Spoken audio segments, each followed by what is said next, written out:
Leggy, hello! Sorry the streamer bot thing didn't work. It must have broken for a second there. Leggy, how you doing? I'm ready. We've got the tunes of the game in the background. I'm just gonna pour myself some tea. Chuya, thank you so much for the lurk. Look, I have tea.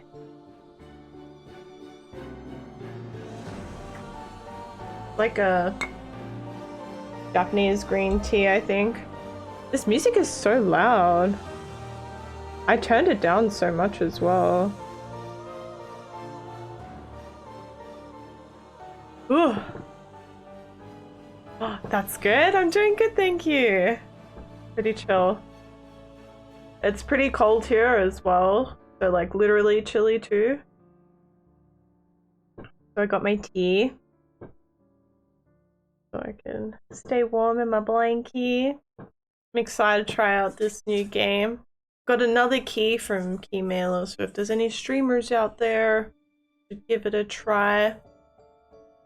I don't get accepted for a lot of keys, but some are better than none, and a cool new fun game to try is always nice.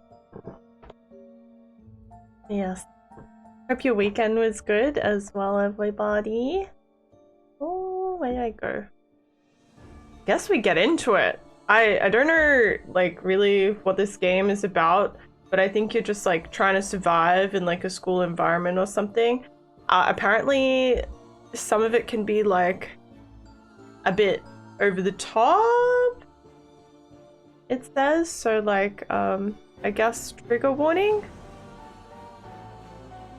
Oh, you bought more Lego! What? You gotta build it and like send some pics. Hell yeah. Oh, you're making me want to get Lego. Yes. Yes. Lego's so sick. Oh, thank you. Yes. Chuck one in the Dissy. I'll have a look at it before I start. Hell yeah. I used to have like my uncles had like I think like castle Lego with like horses and stuff. It was pretty cool. I used to like making that, but there was always heaps of pieces missing. But like I kind of, yeah, I miss it. I miss doing Lego. Definitely a highlight of my childhood. Getting out the big container, putting it all together. Oh, I'm excited. Fuck, I want to get Lego now. Oh, what?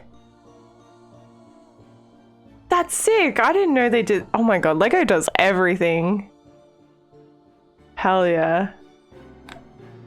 I don't think you've shown the others. I think we were talking about it and then just never showed. Oh, I didn't see this.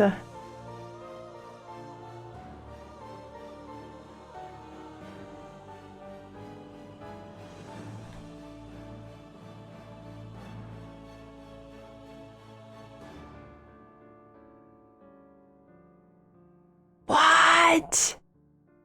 These are sick. What? Oh, do baby. Oh, what? That's sick. Do they take long to make? Like, what's the longest one?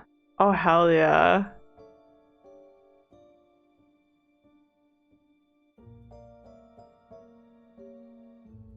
Ooh. 4 hours. Oh, that's not too bad. Hey, that's actually...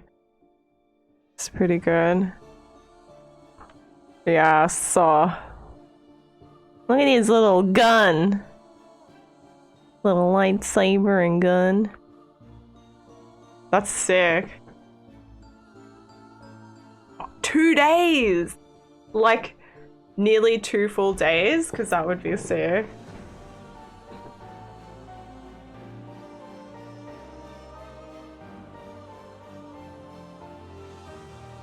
Hell yeah. Damn, I need to get into the Lego. I have this like cute little panda Lego that's like lots of tiny little pieces that I wanted to do on stream, but I gotta somehow like set up, I don't know how to set up 2 cameras in OBS. Like I don't think it lets me, and like I don't understand how that stuff works. But I was gonna try and like I just like move my keyboard and stuff, do it like on my desk. Oh, what? That is a big boy. Yes. 2 days. Oh my god. Damn, I want to get into some Lego. It's like, I feel like it's relaxing and just like so much to do. Oh, that's so sick. Thank you for sharing. I love it. What did you buy? So you bought more. What did you get?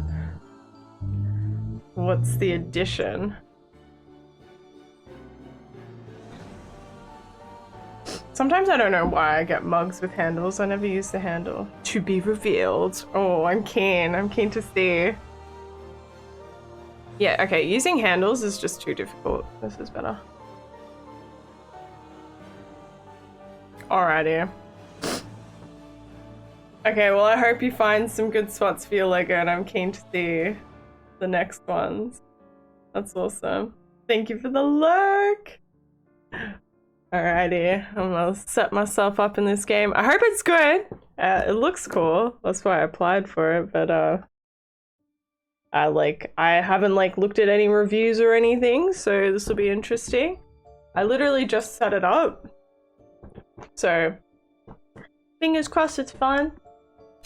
I hope they have voice acting, because like having to read everything can be quite intense.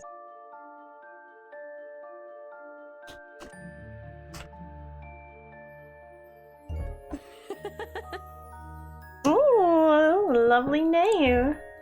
Why, thank you.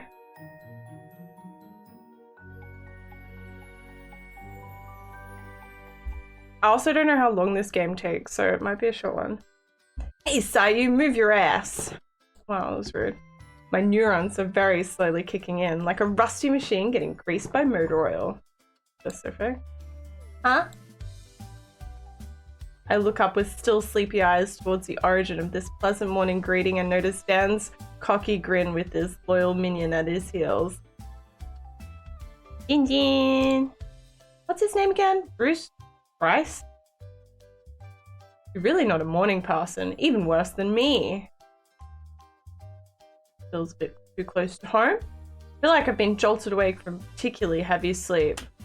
Like every night I didn't go to bed until I had exhausted all the distractions available to a broke student. A well-rounded mix of TV shows, video games, and procrastination on social media. Relatable. And like every morning I promised myself to go to bed as soon as I get home. Shit, not tonight. I'm celebrating our 2nd anniversary with Emma. In spite of the tiredness, the light, silly smile appears on my lips, very quickly replaced by a grimace. I still haven't found a present. Oh, shit. Well, we're sucky, aren't we? We haven't found a present yet. If I show up tonight with a stupid poem I scribbled 5 minutes before, she's probably going to be slightly upset. Oh, what the hell? Suddenly I feel a hand on my shoulders that abruptly pulls me out of my daydreaming. Shit, man, you're really out of it today. Gotta stop taking care of yourself after midnight, alright? Dan puts on the silly and smug smile of one who thinks he's reached the height of comedy. His minion, Bob, bursts out laughing, revealing perfectly aligned little pointy teeth. Stop it, I just what, exactly? Unable to finish my sentence, I gently massage my aching temples. Dan looks solemn. Don't worry, I get it. You were with Emma, right? No wonder you didn't get sleep. Hey, that's my girlfriend you're talking about. I mean, you've been together for so long, you guys must have already done it all. It's been what, 6 years? We've been with this person for 6 years? Well, no, it's only been 2 years. I don't know if I'll ever find a girl that will keep me going for that long. Come on, you must have hit 2 years of cumulative relationships long ago, but with at least 20 girls. What can I say? Some of us just born to roam. When you're hungry, you gotta eat, right? Surprisingly, Dan enjoys quite a following among the female population. Oh! Oh, Jane! Hello! Thank you so much for the raid! Eliana, hello, welcome in! How are you guys doing? Let me get that shout out. Oh, you were on the League of Legends! How was it? ARAMs, Rankies, some norms? What were you playing? Ooh, the Lux mid. Got all those minions, slay. Look over Malzahar. Yes. Oh, it is so satisfying farming with Lux. Uh-oh. We going in for the gank? Uh-oh. Why? Chill noms today. Oh, what were you playing? I need to play some chill noms. It's been so long. Hope you're doing great, Eliana, as well. And you too, Jane. Kale and Slaying. Yes. Kale mid or top. She's an absolute demon, isn't she? Like with the new items right now. I had a Kale support and just like popped off. It was a bit of a rough laning phase, but she was just slapping. Wacky! Hello! Welcome in. Thank you for the drip check and the leg day. Ooh, today. Oh, I got a new band for my headset because the other one had stretched so far. It was like pushing on my head, and it's like a black and pink one. I've got my Nike. Just do it. I got my Nike pants on and some Dalmatian socks. And of course my Slipknot attire. Pretty sleeves. And the black. Very cute. Thank you for the limber up as well. Playing a top and I hit 16 was a menace, yes. I've never played Kale, but she looks like so much fun. I think I played her like way back. I know! It was so good to have Slipknot come back to Australia. It was so good.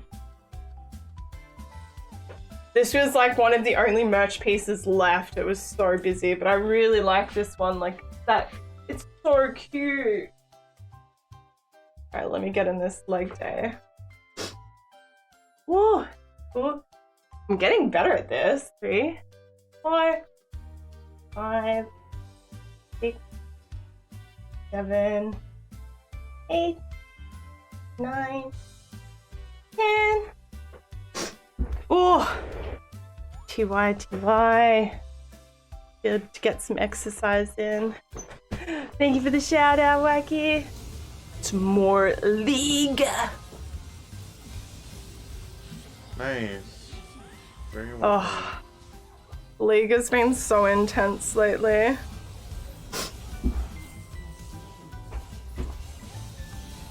I got him. Slay. Yes. Ooh, free red and Oh, the new Ari skin is so pretty as well. I don't know if you've seen it. The Snow Moon. I love the Snow Moon skins. They're so sick. Not on V Rising All League. I know. I got a new game key. Oh, yes. So if you stream, I know the Snow Moon skins are so pretty. I've got the Caitlyn one. I love it. Like, it's so pretty. I got this game from Keymailer. So if you're a streamer, please check them out, because if you can get a free game key, like, hype, really. Like, if you can see a game that you want to try, it's better to try, right? The worst thing that's going to happen is you don't get it. So I was lucky enough to get this game. So I know it's like, I think it's pretty much only for people that will make content from it, but highly recommend. I got V Rising and this game from it, so give it a try.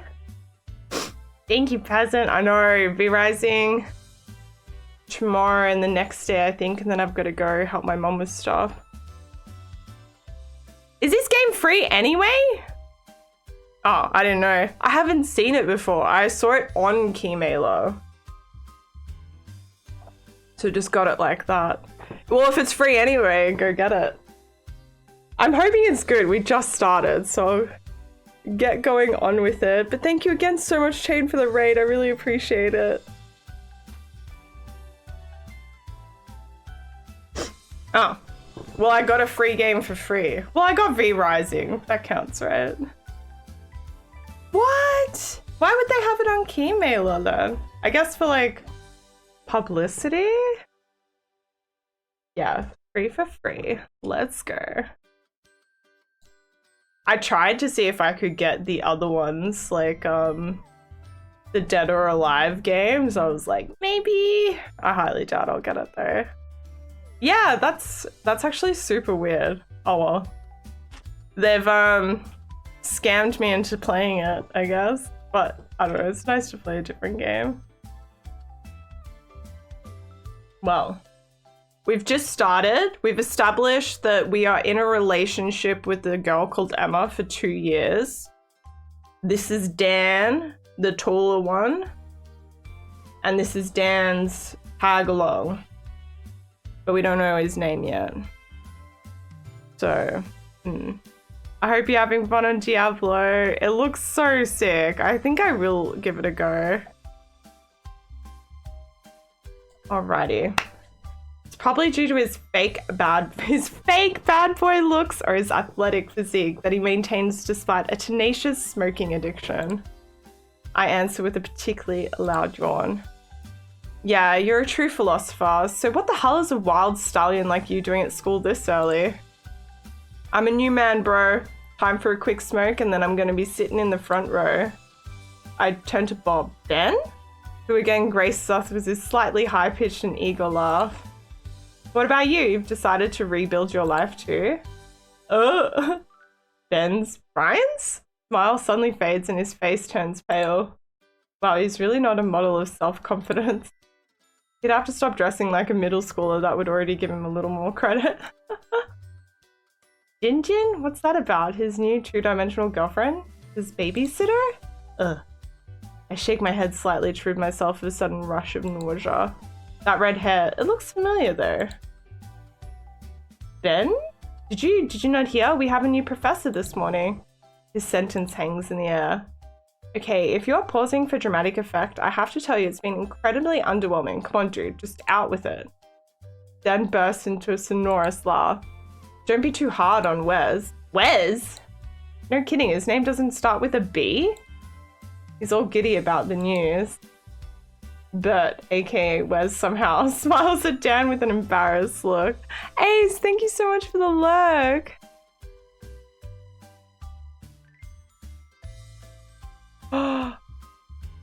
I know, it's hard. Yeah, so we're Sayu. That's what I named the character. And we're dating Emma. I guess that's the important part. And we have just learnt this kid's name.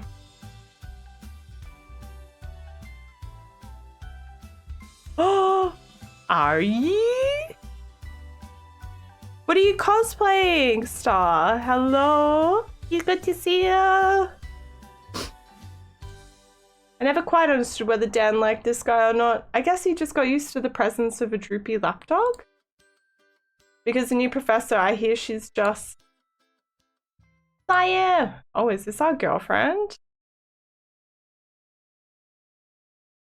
Are you actually? Or are you just wearing the attire? I saw it and I was like, I'd rock that, I guess. Reaches my ears. Emma stands right behind us, looking puzzled. Oh, it's our girlfriend. It'd be a good, easy cosplay spa. I'm doing good. How are you? I've got my teapot. Oh, I want to like paint it or something. Cause it's just like a plain blue. So we're drinking tea. Oh, getting off work, nice. Got some Japanese green tea, rockin'. Tasty. Trying to stay warm, it's freezing. Now I'm like very toasty though. Electric blanket and tea, very nice. I hope work was good. Yeah, I know, it's gonna be confusing, wacky, but we'll see how it goes. See how the story runs. Guys, why are you blocking the entrance? Oh! Dan slaps me on the back, nearly knocking the wind out of me. Look, here's your sweetheart. She doesn't look tired though. I thought you guys were getting busy all night long. Emma's cheeks immediately pinken, making her look even more adorable than usual. Dan, you're such a filthy pig. I hope you have insurance to help treat your carpal tunnel on your right hand. And she bites too. So you really found a girl. Even Emma is confused. She's like, perfect girl, you can say that. I jostle down slightly to get close to Emma and put a shy arm around her shoulders. Hey Emma, are you okay? Emma smiles at me and places a light kiss on my lips, which is a way of triggering a small wave of heat that radiates down my belly. Well, I'm not really the romantic type, but this girl has brought out feelings in me that were previously totally unknown to me. Well, it looks like we're in a high school romance. Despite our 2 years together, I still find it hard to believe that such a popular girl decided to date a guy like me. I'm not the worst choice in the world, but she could clearly have done better. You can't blame Dan, he's all excited about the new professor we're having this morning, apparently. Emma looks at me with a surprised expression. Oh right, you heard it too? I remain slightly puzzled. Is this such big news, a new professor? Ah, a normal answer at last. Look kids, it's time to go take a smoke outside and talk about a topic of the utmost importance. Turns abruptly to Bob, aka Wes. Poor Wes, whose lanky body had moved closer to his protector when Emma joined us. Wes, go get seats at the back for us. I want to be in a good position to admire the beast and sleep peacefully as soon as she starts spouting off her lecture. With a shifty look on his face, his minion nods and quickly leaves for the auditorium. With my arm still around Emma, I follow down to the park without much enthusiasm. What is it with everyone and this new professor? Is this someone famous? Oh, my nose. The autumn breeze makes Emma's shoulder shiver and she decides to cling to my arm a little tighter in hopes of drawing some warmth from it. My goofy smile quickly fades as I become aware of Dan's condescending look. I didn't know you were a hopeless romantic, Sayu. Yeah, I get it. You're not familiar with the very concept of monogamy. These words! Depends on who you're with, I mean. If Jessica decided one day to come and warm my bed, who knows? Why is it? Oh. Who knows indeed? After all, I would just need a stroke to fall into your arms. I turn my head to the newcomer. Jessica, the goddess of the class. The sunlight slides over her perfect curves. Tall, elegant, slender. Many heads turn when she walks around the campus. I feel Emma's fingers tighten on my arm and notice a slightly uneasy look on her face. Oh, she and Jessica don't really get along very well, to say the least. But I don't really understand why she's afraid of her. Jessica, beautiful. I was just waiting for you to come and brighten up this dreary morning. Yeah, sure. Keep staring. You're such a pig. Don't say that. You know I think about you every night. Spare me what disgusting thoughts you have at night. Dan bursts out laughing. The two of them actually get along pretty well. I don't think there's any hint of romance between them, but who knows? Oh, right, so you two are dating now? Jessica gives me a murderous look. What kind of nonsense are you spouting? Turns abruptly to Dan and slaps the top of his head. You're the one spreading this rumor? You filthy pig, there's no way I would ever date a disgusting guy like you. The group bursts into laughter except for Jessica, who scowls. It's almost the same couple's quarrel scene every morning. That said, I'm convinced that their relationship is purely friendly. After all, Dan would have been bragging about it if he'd managed to get his hands on Jessica, even if only for a night. Even Emma seems to relax a little, and I take the opportunity to tighten my embrace. Anyway, what's about this new professor? What's so interesting about her? Yeah, I feel like she's all anyone's talking about. Is this really a big thing? A new professor? Just what I'm thinking, finally. Emma speaks up in an unusually excited voice. I heard she graduated top of her class last year. She was so good that the university agreed to hire her as an assistant professor, even though she's barely older than us. Jessica glares at Emma with a contemptuous look. She's probably a spirit animal, right, Miss Perfect? Emma cowers in on herself as if she'd been slapped. I have to step in. Hey Jessica, I know your grass-based diet must be such a pain on a daily basis, but you don't need to lash out onto others. Jessica strides for me in a way that's both graceful and intimidating. Her haughty hair and amber eyes seem capable of setting the surrounding air ablaze at any moment. I may have gone a bit too far. We're all happy to know that your underwear sits right next to Miss Perfect's bed 3 times a week, but you really need to get your feet back on the ground. Sorry, milady. This girl is scary. I wonder who would be crazy enough to chase after her. So much drama. So much reading. Yo, chill, Jess. You know Sayu's the white knight type, just defending his damsel in distress. Jessica pouts, eyes loaded with contempt, glued to Emma.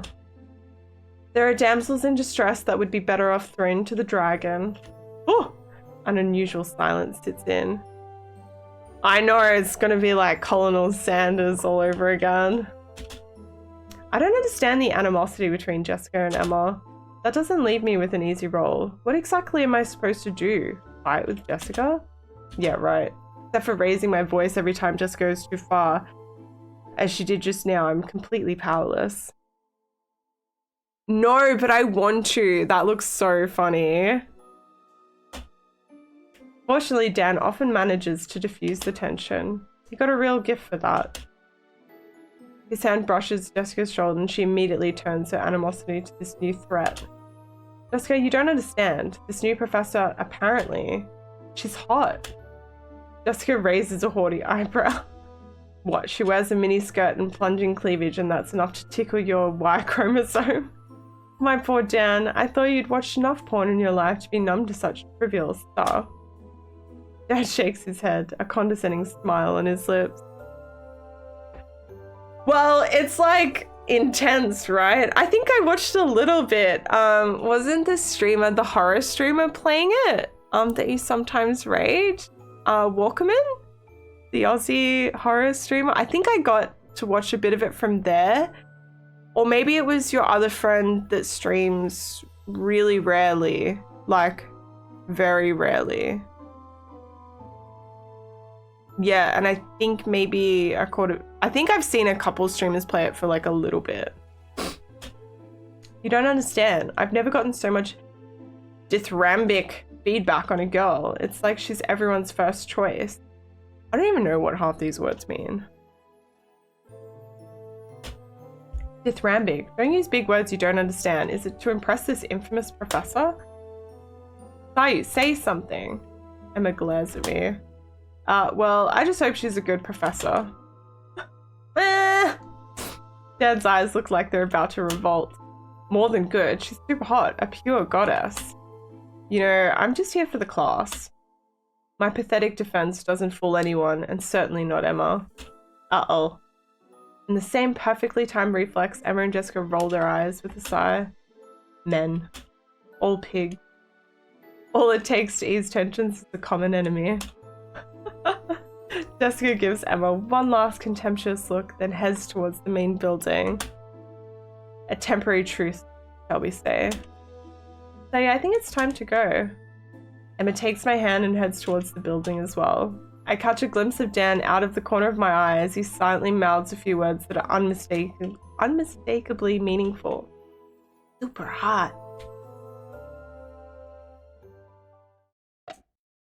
Holy shit. I wish I had like one of those really good voices for like reading. You know how some people just have a really good voice to listen to? It better be stream friendly if it's on Keymailer. I walk into the half-empty auditorium with Emma, still holding my hand. Looks like not everyone is planning to attend the morning lecture. Let's sit over there. As usual, Emma sits at one of the top middle rows at a very reasonable distance from the board. How long does this class last again? 3 hours, I think? Long class.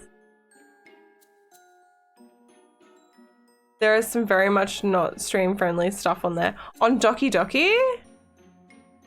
So I feel like Doki Doki was like heading in some directions, but I never watched enough of it to like know. Oh! The Keymailer is meant to be for content creators. What? I stare at her unblinkingly for far too long to hide my dismay. Over the whole week? A small crystal chiming laugh escapes Emma's thin lips as she quickly kisses me. Stop being so silly. Social studies is one of my favorite subjects. Yeah, me too. One of my favorites to skip. In a class with such a brilliant professor, it's the dream, no? What more could you possibly ask for? Oh, true. I guess, like, but you can't really promote a game on Twitter, right? Can you? Like, can't, like, watch gameplay. Let me get more comfy. I'm gonna be here a lot. Staying in bed with you for 3 hours? Emma slaps my arm bashfully, unable to fully hide the hint of a smile. If you keep thinking about it all the time, you'll end up like Dan. I hold my hand up in front of me to apologize. Oh, true, because it's like, oh, I guess so. Like, you don't have to show yourself playing a game to promote it. Twitter seems really intense at the moment, though. So much politics. No risk. Dan spends all his time finding the perfect girl, but I've already found her. Emma blushes with pleasure. Being in a relationship is actually not that complicated. Flattery and special attentions are the 2 pillars of a successful relation. If you're counting on shower flattery to get me to sleep over tonight, put on a puppy dog face. She forgets my secret weapon, self-pity. With the nice girls like her, works every time. Emma grabs my arm and whispers a few words in my ear. Maybe if you take notes during class. Oh, true. Yeah, I want to eventually get into YouTube. It's just like so much editing, and it like the editing stuff like fries my PC so much. But that's a good idea. Consider it done, boss. Emma looks at me with a particularly adorable expression. It did say that there's some parts of this that like, I don't know, that were like something, I can't remember the words they used, so I'm not sure if it's like gory or like sexual. I'm not sure. Sayu, I love you. I love you too, Emma. You know that already. Yeah, but I love you when you say it. A duet of identical voices rises behind me. Emma? Emma! Chloe! Zoe! The twins. I quickly step aside to let the double-hair tornado pass by me and rush to Emma. You'll never guess who we saw making out on the way here. I still can't believe it. What? No way! Yes. Yes. No way! With an exasperating sign, I turn away and take out my laptop. Yo, she pretty! She pretty! Besides, I hear... with right after. What? No. He did! If only I had noise cancelling headphones. I scan across the classroom that is slowly filling up around me. K-Master, I don't know. I don't know if it's sussy. I'm a little worried that it could be, but that's a little sussy's alright. I scan across the classroom that's slowly filling up around me. Some people clearly decided to stay in their bed this morning, but from the looks of it, there's still a good 30 or so students who bothered to show up. Not bad for a morning class. I glanced at Emma, who was still absorbed in an intense exchange of gossip with the twins. I must be turning into a mushy romantic, but she's just so beautiful when she smiles. Out of the corner of my eye, I see Dan staring at me from the back row. His gaze alternates between me and the twins. Right, he's been targeting them for a while now. I look towards the twins, who are indeed identical in every way, except for their hairstyle. They're quite cute, sure, and pretty nice too. But hearing them talk to Emma for 17 seconds is just so incredibly boring. What? I love the tea. Sodom, okay, but only if you blah. But he thought he was talking to me. No. Yes. Tell me now. Yeah, now I want to know what they're talking about. An amber glint catches my eye. It's only Jessica, who just sat a little behind me, in the back now. At a very reasonable distance from Dan, though. Bob, aka Wes, is giving her sideways glances. Creepy glances. This little perv, is that why he's always with Dan in the hope of getting closer to Jessica? In front of her are two other students who turn around very regularly towards her, trying to catch her attention in the most obvious way. They're probably hoping that she'll eventually talk to them when she needs a pen or something, which will brighten their lives for a whole day.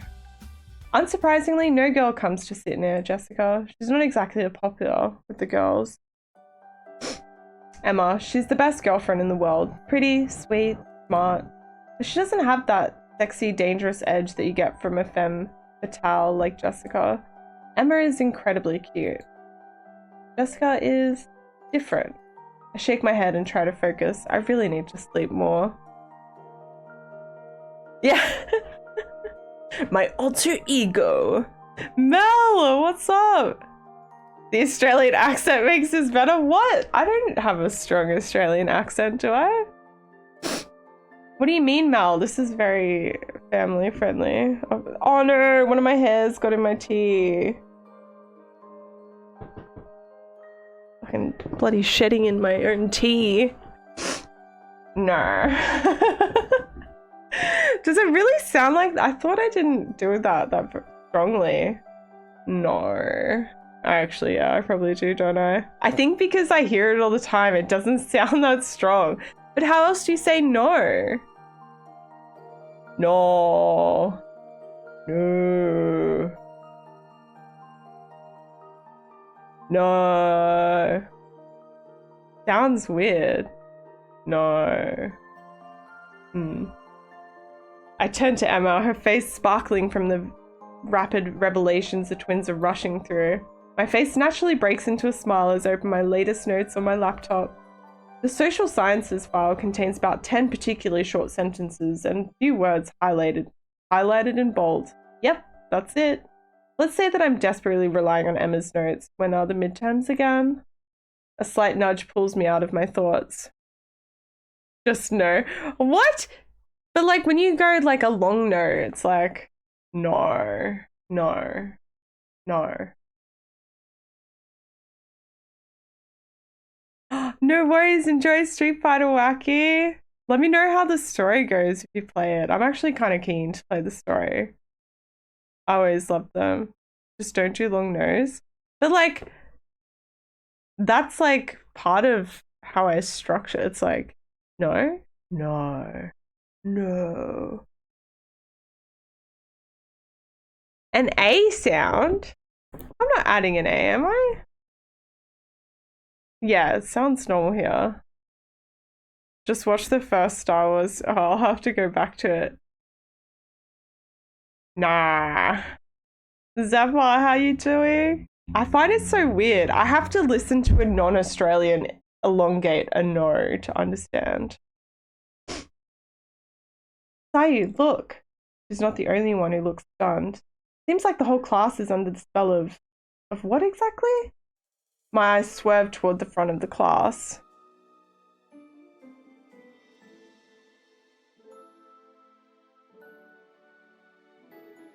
Beer. No way! Beer. Oh, I can't unhear beer. Beer. I can't. Zephyr, why'd you say that? I can't unhear it now. Beer. Shit. We actually do. Beer. Beer. Beer. Beer. Beer. Oh my god, I can't unhear it. It's just it. Yeah, so this story, or like this game, is about this teacher. Well, like, I guess she's like an important part of it. So Mel, it's like, so we're this guy dating this like girl, Emma. We've been dating her for 2 years now. It's our anniversary today. We're in class. This is our new teacher. She's apparently supposed to be really special, and then I think the story starts to pick up from here. Oh.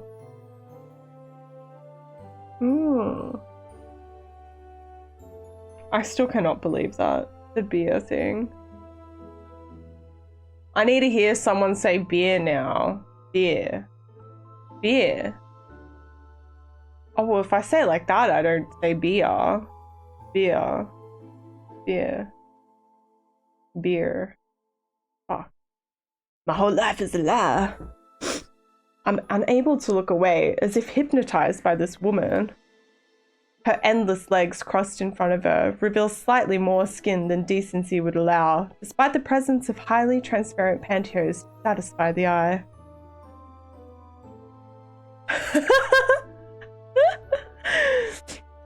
Her alabaster skin. Alabaster? Hide the kids! Now you're saying it like it is spelled. You sound American. Beer. Can I get a beer? Just one beer. Oh yeah, you kind of like go down into the R, right? Her alabaster skin particularly emphasizes a graceful neck, which crowns a chest whose opulence can be easily guessed despite the presence of a very decent blouse. Blouse? Her whole body seems to have been sculpted in a divine crucible under a night sun. It doesn't make any sense. All eyes linger on her fine, even features, her bewitching smile, her jet black hair cascading down her shoulders. My gaze finally reaches the most bewitching, most unreal part of her anatomy, her eyes.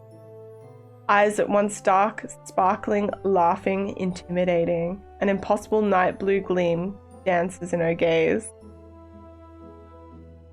Main character, so the character that we're playing, like us, is male.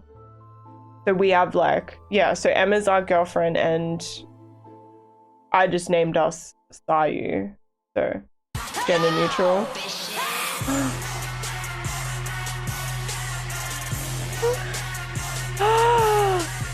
Gisela, what? You've been streaming. Thank you so much for the raid. Were you playing Valorant? Yo, let me follow you. I was like, I feel like I've never seen you stream, and that's probably because I never followed you. Whoopsie daisies. Yellow, hello. Hi. Thank you so much for the raid. What? I need to shout out. It's probably going to be a spicy clip. How was it? It was. Stream's going good, thank you. Oh, I haven't played Val in so long. He's on site. Down, What? down. There's like a newish character, right? Hell yeah, always popping off. We're trying out this new game that's hopefully not too sussy. But it could be, I don't know. Easy money. Did some comp and a tourney get... Oh, really? How's the tourney? And your rank as well. Did you win? Was it good? Was it fun?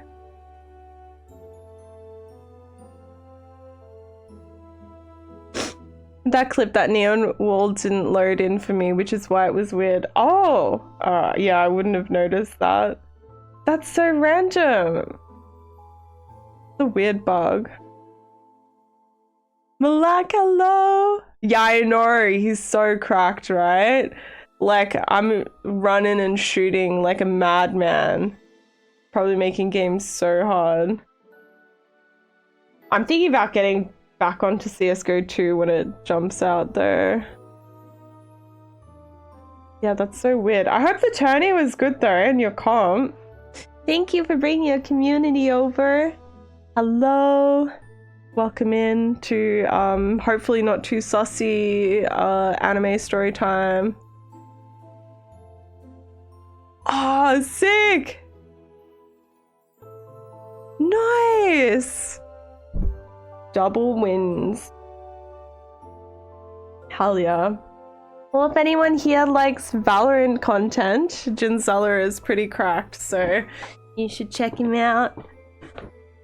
He also dabbles in the league. I don't know for stream though, but dabbles in a little Fonzie ARAMs. My nose keeps like hurting. Yeah, that is a great Monday. Hell yeah. Wish I could. What? No, clearly we've got some high tier league skills.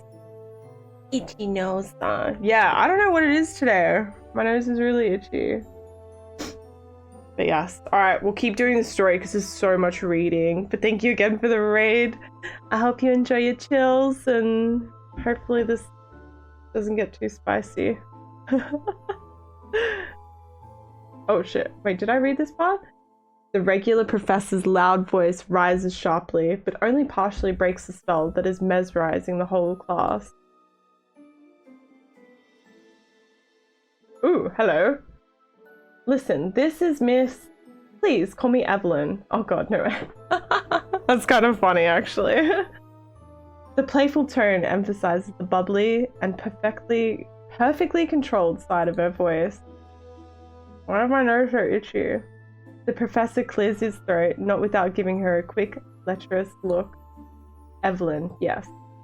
Evelyn is my new assistant and she'll be teaching most of my classes next semester. I'm counting on you to stay serious and focused.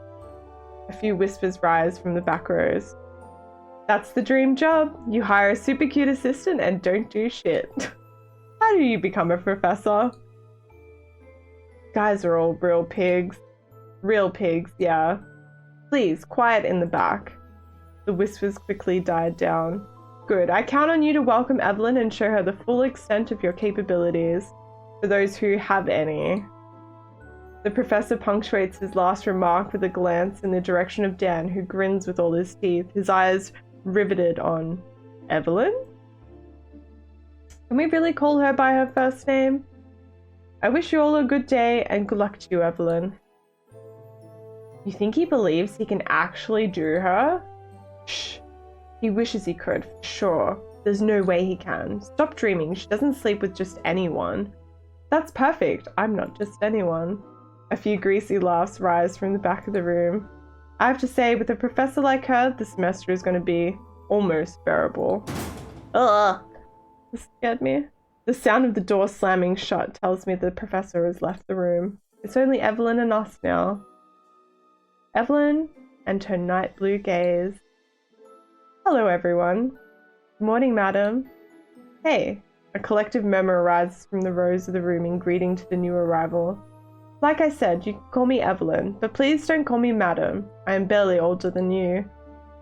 A light laugh with sweet tones escapes her finely chiseled lips and echoes of the large walls of the auditorium. I graduated last year, so I was a student like you until very recently. She seems like a very appropriate and professional teacher. Yes, indeed, Mel. Super. Thank you so much, Billy, for the lurk. I will, thank you. Yeah, so she literally just graduated. Wow, she's almost our age. She's my future girlfriend for sure. You idiot. Evelyn seems unfazed, as if she couldn't hear the whispers among the rows. I hope we can bond to learn better together. I'm still very new to the job, so I'm counting on your goodwill. The muffled echo of male voices erupts from the four corners of the auditorium. Of course, you can count on us, Professor. Professor Evelyn. I need private tutoring. If you need help outside of class too, please let me know. Stop it, you're making me blush. Her amused eyes roam the auditorium and scrupulously probe each row. The room looks like a little empty to me, but I think all the important people are here. Wait, what does she mean by that? Is this a subtle way of saying she's going to take attendance? For a morning lecture? That would be unheard of. Are you meant to take attendance for everything? Oh my god, I can't get caught. I need to get my footrest thing out. Evelyn comes down from the lecture desk with a small, light hop. Well, I think it's time for us to start the class. And just to start on the right foot, by the way, what class am I supposed to teach you? Even Emma is left speechless. No one expected her to say that. You're kidding me. The professor just hired her because she's pretty. She doesn't even know what she's here for. I want to talk about every matter with her. Got matter for sure. It doesn't mean anything, you moron. Evelyn seems to revel in everyone's reactions. This is a social studies class. A beautiful smile appears on Evelyn's perfectly harmonious face. Social studies, wonderful. That's my favorite class. Just like Emma. The new professor's gaze finally swivels to me. You, handsome, what's your name? Breathless, I manage to articulate an answer with the little confidence I have left in me. It's as if, I cannot word! Oh my god, these reading stories are so intense. It's as if Evelyn could cast a spell on me. I'm Sayu, madam. Evelyn. Sayu, that's a nice name. Not as nice as Evelyn. Dan tries to step in, but with no luck, Evelyn keeps her eyes on me. Sayu, could you please tell me where you were in the course? Ooh, we finally get choices. The Thirst? Yeah, we get to choose our name. So I just typed Sayu. I feel like that's like gender neutral. Can I smack each boy in class? You can smack whoever you like, Mel.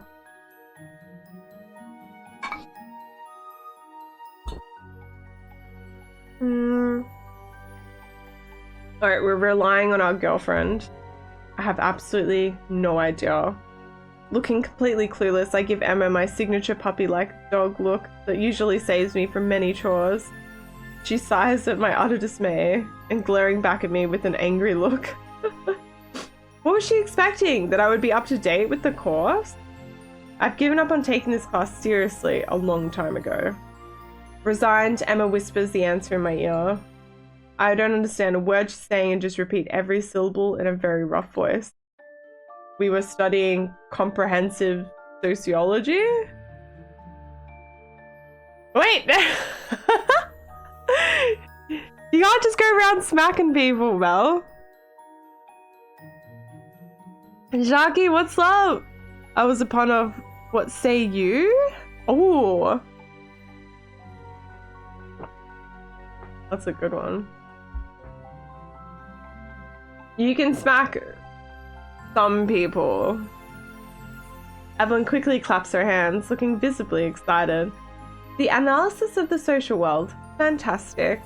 Social relationships, right? Domination, power, differentiation.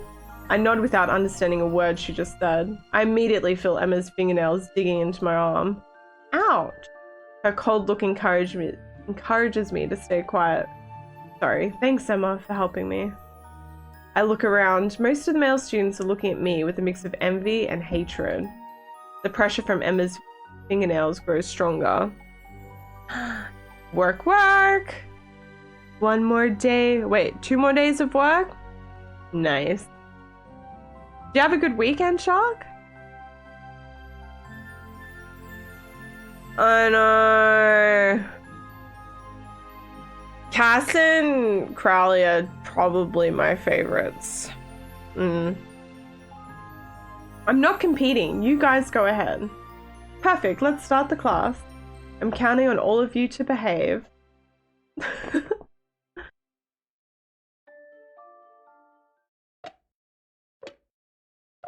Ooh.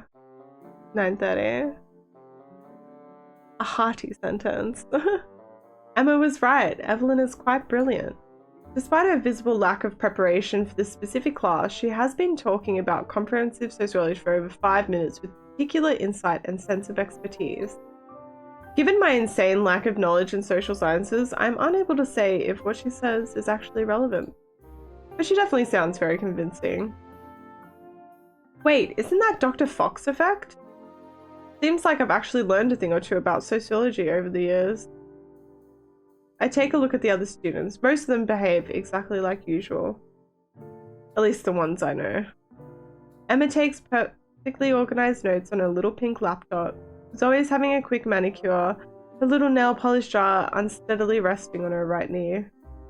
And Chloe tries by all means to catch the eye of a guy sitting a few rows down without much success so far. As for Jessica, she's staring at her laptop screen far too intensely to be actually paying attention to the class. All true, yeah. Well, at least you get 2 days off. That'll be good. Cuss a lot, but I don't want to spoil anything, but I think they went too far after the souls. Yeah, it gets like really intense. I know what you mean. And what about me? No point in lying, I haven't taken a single note, but Emma's presence right next to me keeps me focused enough. A nudge on the elbow pulls me out of my daydream. I was listening, I swear. Emma looks at me warily, then finally smiles. Very funny, but take note. Class started 5 minutes ago. With a sigh, I place my hand on the keyboard and start writing a few keywords from Emma's notes. Hey, do you guys have internet? Emma and I turn to a student sitting a bit further to my left. I haven't tried it yet, why? I can't connect to the Wi-Fi. New whisper behind me this time. Wi-Fi is down. They must have changed the password last night. Only the school intranet works. The university intranet, great. Aside from fascinating articles about the discovery of electricity and the biography of the college's dean, this thing is as empty as my fridge on a weeknight. Yeah, oh, it gets so good. Can't wait for you to like what the episodes you haven't seen. Ow! Like snapped off my nail. Whoopsie. Aside from, oh wait, no, I just read that. My nose, why is it so itchy? Hey, log on to the internet chat. Everybody's trolling. I mean, with social networks and mobile phones, the kind of thing is literally useless. But now, since we don't have the actual internet anymore, I find the address in a few clicks and manage to log into the chat room. The messages are flooding. I open the small tab listing people logged in. It's almost 30 people. Pink lady. Seriously, nobody can crack the new Wi-Fi password? Sucks so much. So fucking bored. Shit, when did they even change it? It was working just fine yesterday. Why so serious? I got no signal on my phone. Yeah, I don't have any signal either. Just me. Nobody can get any signal in this auditorium. It's always been like this.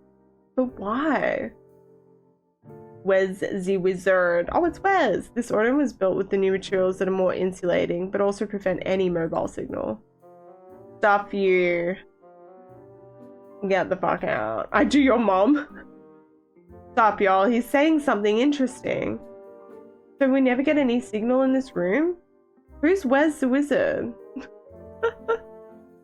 It's Shaco. Did it really? What happened? I think I heard like another school's like internet thing got hacked. Hold on, let me just like pull this nail thing off. I can't believe I just snapped off my nail. That was unexpected. Now I've got to like... Shit, I'll have to cut my nails down so short. When I cut my nails too short, I find it really hard to like type and game because I'm so used to like having longer nails. They grow back quick, so it's fine. I'm going through an impressive number of insulting messages and pure flood. It's insane how an online chat can become a garbage can in no time. We'll eventually, thanks to the deep indoor technology that allows signals to pass through very thick walls, but it's very expensive for mobile network operators to install. Stuff you can get the fuck out. Stop flooding. How do you know all this? It's Wes, Dan's friend. His mum works for a telecom operator, so he knows a lot about this stuff. And your mum, you know where she operates? Fuck off.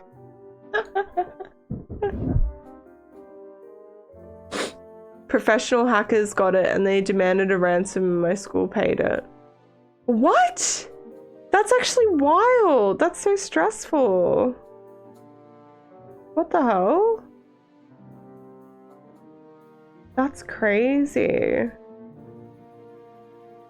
What?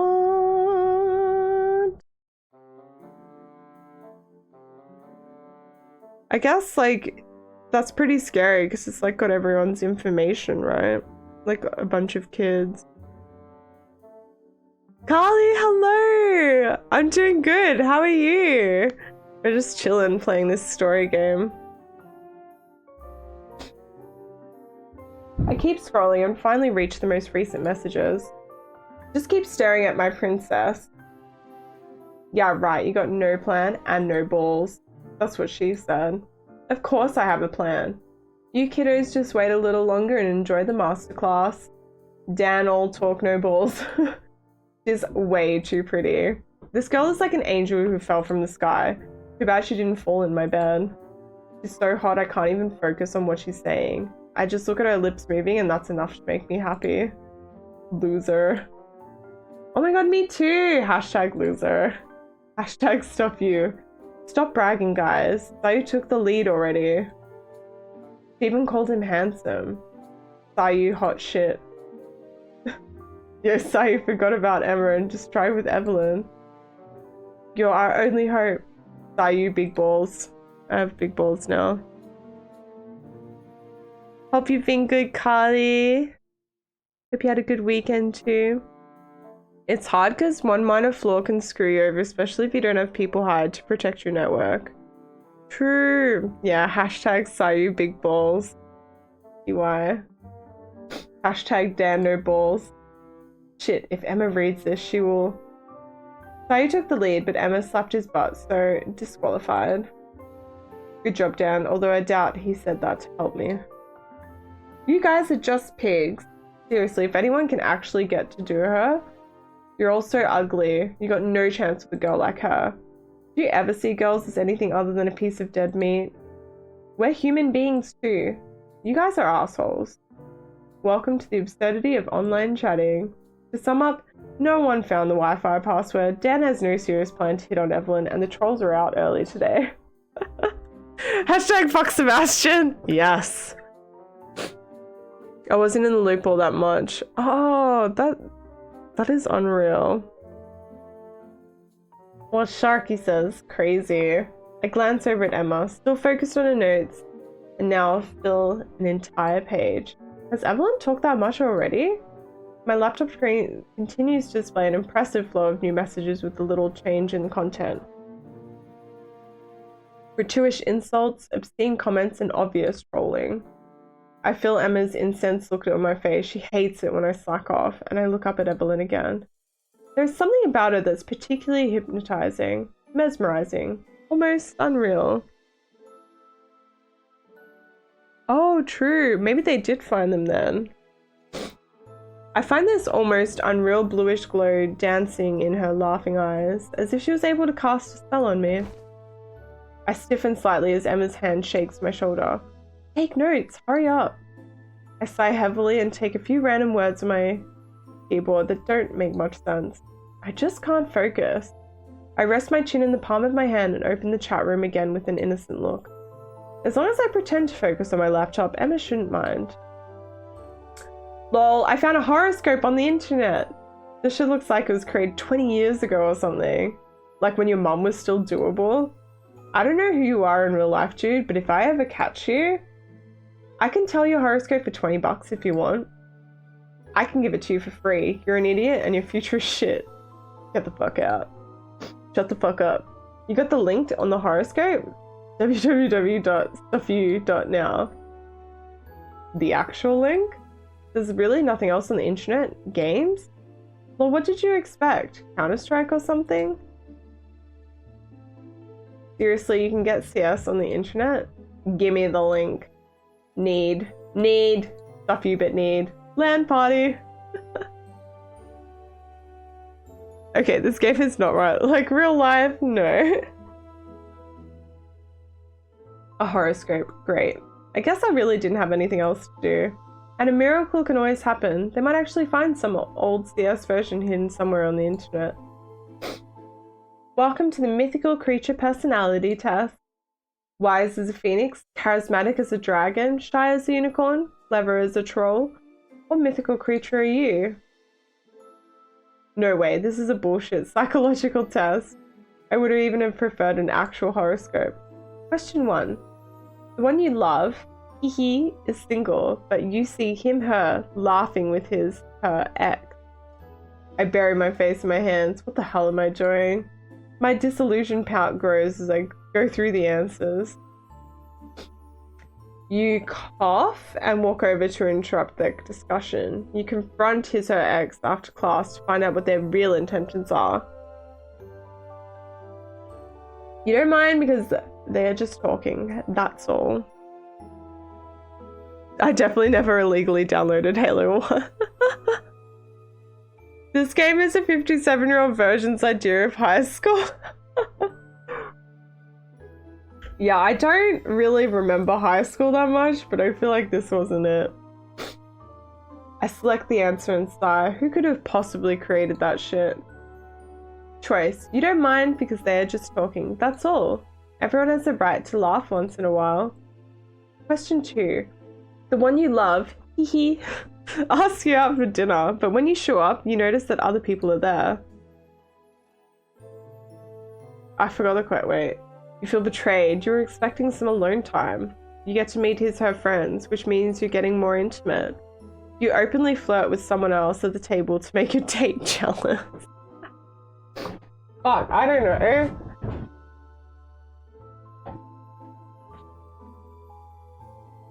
You get to meet, I don't know.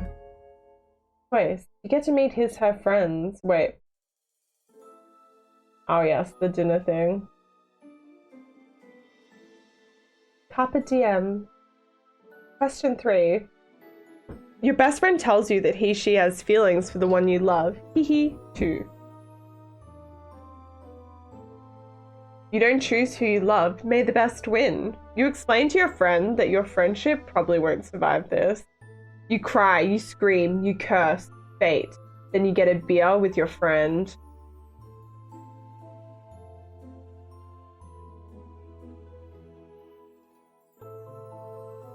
Fuck, I don't know. What do you reckon? Time for a duel. Duel. Into me, I see. What should we choose?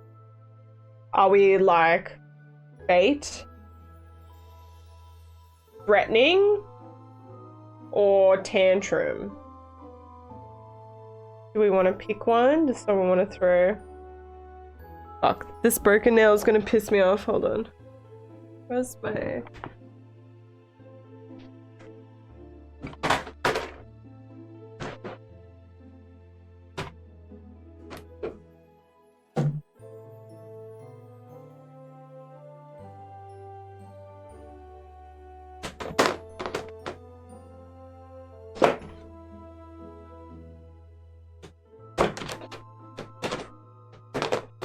A? Okay.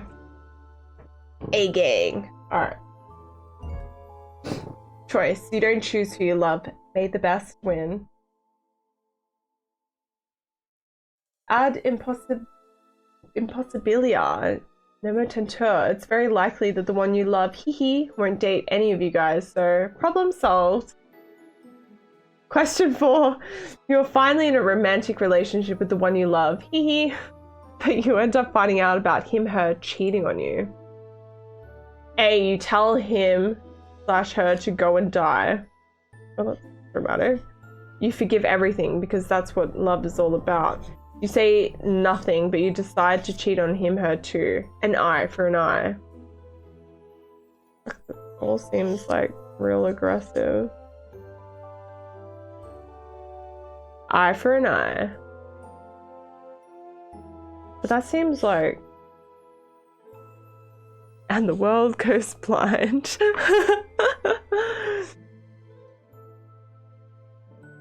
If it was like, I guess...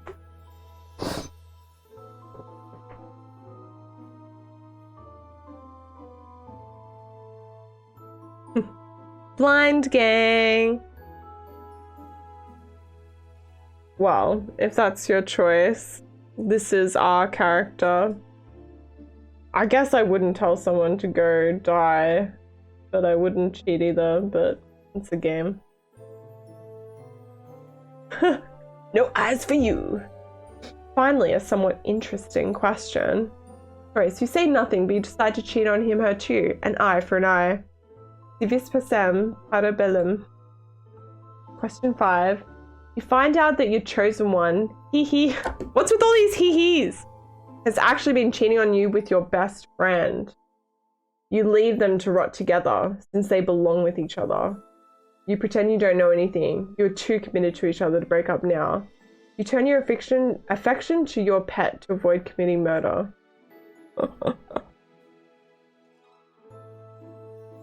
Hee.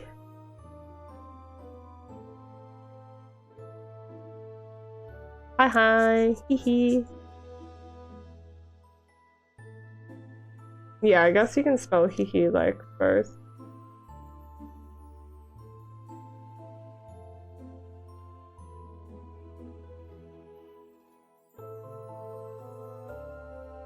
Hi. You reckon? Yeah, I thought it'd be like hee. Or do you mean more like yes, like hi? Like agreeing. Okay, I've smoothed that out a little bit.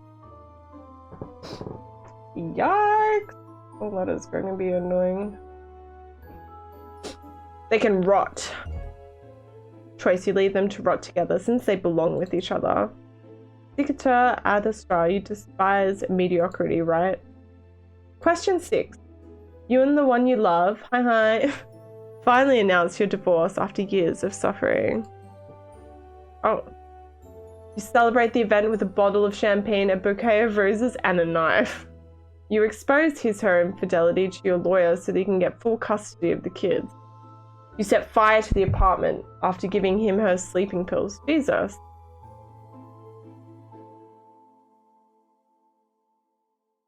What do we want? Where do we want to go with this?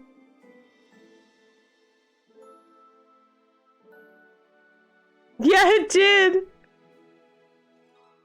Oh, I can't wait to play B-Gang. Alright. Is it just me, or the questions are getting weird? Sorry, so you expose her infidelity to your lawyer so you can get full custody of the kids. Auditor caluminar semper aliquid it. Not an easy one, just Google it already. Were we meant to Google this? Your loved one, and blames you for the death of one of your children. But you weren't the one driving. You weren't the one spending the evening with your lover. But it wasn't even your kid. These are getting personal. Evelyn made a questionnaire to find a student to date. True? Dude, I should have gotten some snacks. but it wasn't even your kid.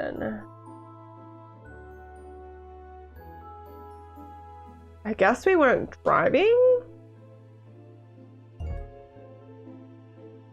Ad hominem attacks, my favorites. Yeah, this is true, Evelyn here. True, she's definitely who I'm going to be using the most. Oh, I can't wait to see. Are you going to stream any of Street Fighter, Wacky? I reckon I'll get it, because, like, we're sort of close to the end of V Rising, and then I don't know how long this game will take, but we'll see. I just can't believe it's a free game. Like, why would Keymailer put a free game in? Like, that's so weird. Final question. Ooh. You attend the funeral of your loved one. Hi. And her family insists that you give her a little speech. You don't hide anything. Neither the wounds, nor the betrayals, nor the scars. You praise her qualities. You never speak ill of the dead. You explain that the kids are not yours. This is so, like, so dark. Yeah, there's still, like, heaps to do, but we've smashed it. This is getting, like... A gang?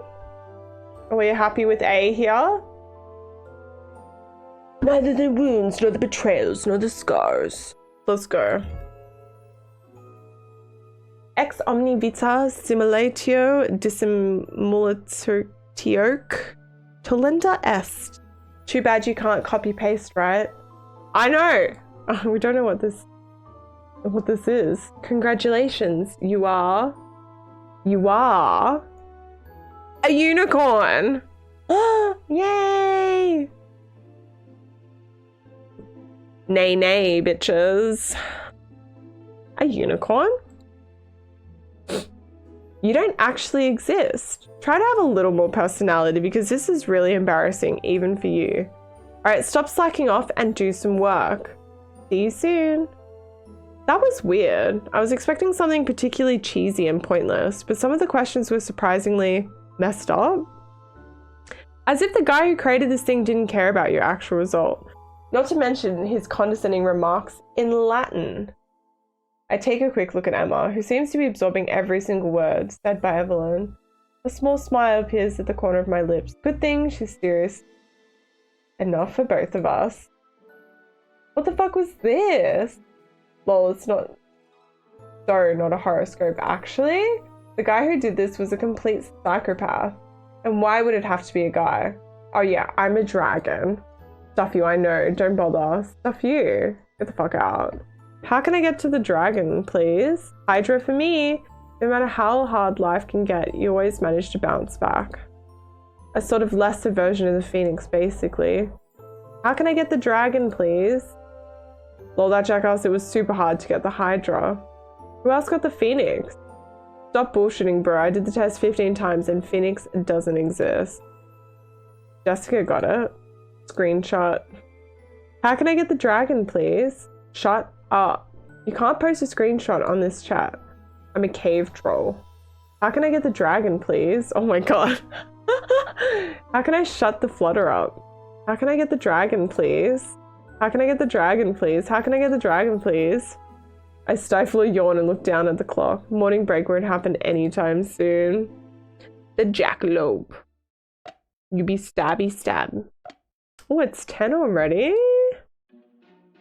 Dun dun. We are done with this chapter. I hope it wasn't too boring. An unusual rising tide of voices spreads through the rows.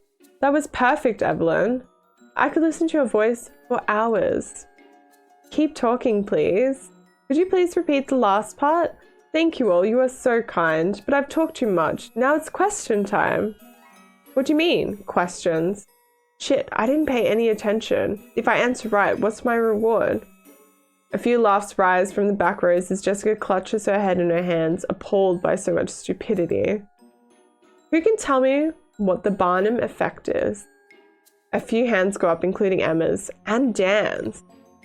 You, next to the handsome boy. Emma straightens up slightly in her chair while a certain amount of murderous glances are casted my way following Evelyn's complimentary remark for me. It's the principle used for personality tests or horoscopes. People are flattered by a speech that valorizes them, which leads them to find inaccurate comments about their own personality relevant. Evan quickly claps both hands. Excellent, that's exactly right. What's your name? Emma hesitates for a moment, surprised by this teacher's unusual familiarity with her students. Emma. That's perfect, Emma. Read any personality test, you'll always find a subtle mix of flattery and statements generic enough to fit the majority. Once convinced that the test results represent who you are, you would become more likely to accept completely false statements about your own personality. This is the power of the Barnum effect. Evelyn, you are the best professor in the world. Evelyn burst into a crystalline laugh. Sorry, but flattery needs at least a little bit of subtlety, otherwise it doesn't work. Let's see, who can tell me about the bystander effect? It's a classic that you've already faced in real life. Hands go up again. Evelyn sweeps the room with a sharp look. No, it's always the same people answering. I'll pick someone this time. She moves slowly across the stage in search of her prey, one hand brushing the desk as she continues to walk. You, over there, what's your name? Lucas, ma'am. Evelyn? The guy named Lucas. I've probably talked to him twice in my life. Is casually sitting in an obvious attempt to appear cool and relaxed. So, Lucas, do you know what the bystander effect is? Lucas's smile widens. It's when you're a bystander to a significant event that you're able to replicate afterwards with accuracy. For example, my first time was with a super talented girl when I was 14. As a result, now I can pull off some amazing tricks. He concludes his answer with a wink that he probably believes is the most charming in the world. It was dorky, vulgar, and probably off topic. What a douche. You bet, he'll be lucky if he just gets kicked out of class. To my surprise, Evelyn continues to smile in a perfectly natural way. For her to my tattoo to his forehead. Literally. It does not surprise me. After all, you look like you could belong to the gifted type. It's up to you to find out. Evelyn's smile widens. Oh, but I already know better than anyone. Huh? Unfortunately, that wasn't the right answer. A blinding flash of light fills the entire room for a split second, immediately followed by a dull crack. What? Why's eyes instinctively closed at this sudden light assault. The classroom is now dead silent. Oh! When I finally manage to open my eyes for good, I find myself facing a vision of horror. What? Okay, now it's escalated quickly. Stabby. Evelyn is elegantly seated on the table right in front of Lucas. Smiling, beautiful, natural, terrifying. In front of her, Lucas stares dazedly at the long blue spear that crosses his chest and holds him firmly against the back of his seat. That's a big-ass spear. There is blood absolutely everywhere. His eyes widen. Lucas tries to articulate some words, but only a bubble of blood springs from his lips and splashes a little more his completely soiled clothes. The blue spear seems to glow with a supernatural and devious gleam, as if it animated by a will of its own. Evelyn keeps her eyes riveted on Lucas's face, whose life is rapidly slipping away. Feels like time stays frozen for an eternity. My brain, unable to process the images I am witnessing, can no longer reason rationally. Shit. Lucas, covered in blood. Evelyn, the magic spear. What the hell is this shit? I'm dreaming. A nightmare. Tell me it's impossible. Please. I'm unable to take my eyes off this completely surreal scene. I barely manage to hear the scream that tears through the surrounding silence. Okay, well, at least I voiced the screaming. Help! Run! The paralysis that had gripped the entire room disappears all at once, as if by magic. A very large panic begins, with half the students taking cover under the tables, while the other half rushes to the door.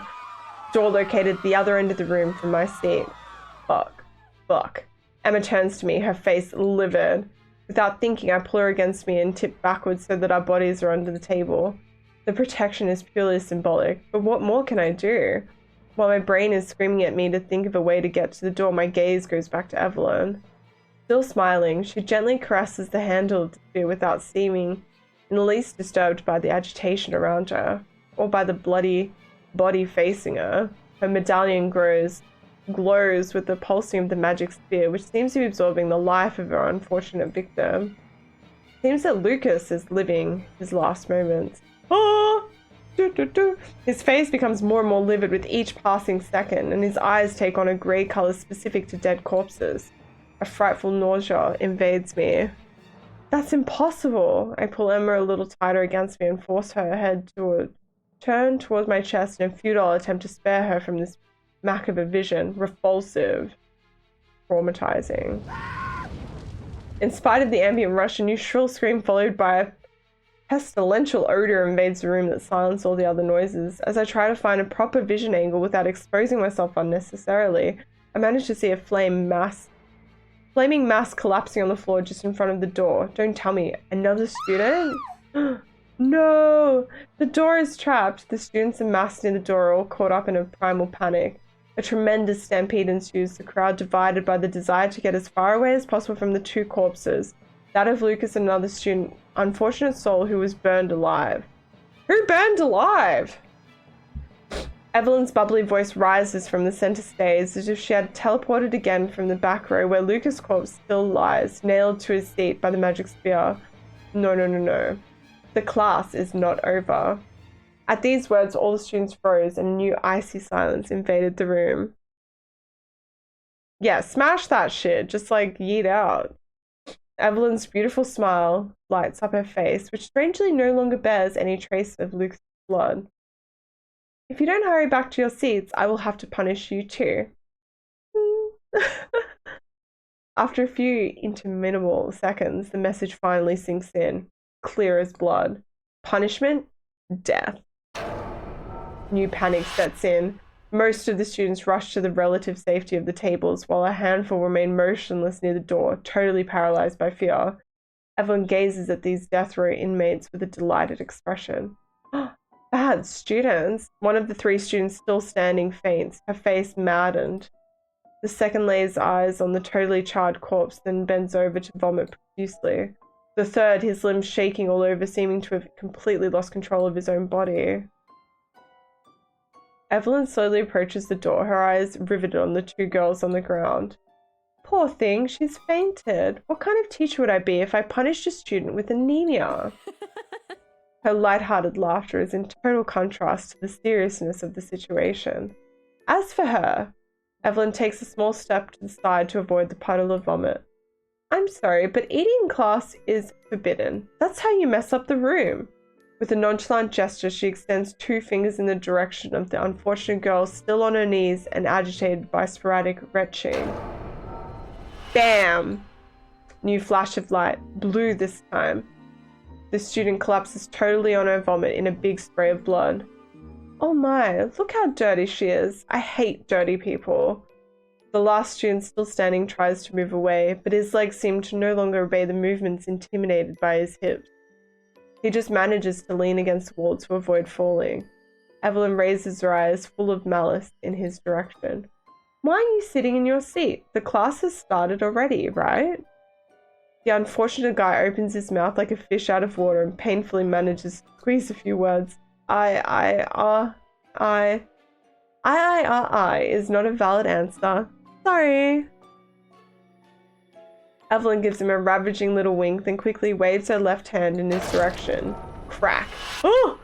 New flash of light, followed by a dull cracking sound.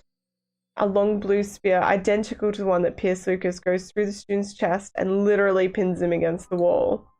Contrary to Lucas, death must have been instantaneous. The student does not emit any rattle, and his inert head falls to the side in a frightening angle. Looking satisfied, Evelyn quickly contemplates her work, then returns to the desk while clapping her hands. To you may just be an elevator. What? Well, I guess now we can resume the class. Oh my god. The ads are so weird. Also, they're playing way more often than they should, I keep hearing, which is pretty annoying. She runs her delicate hand through her long hair.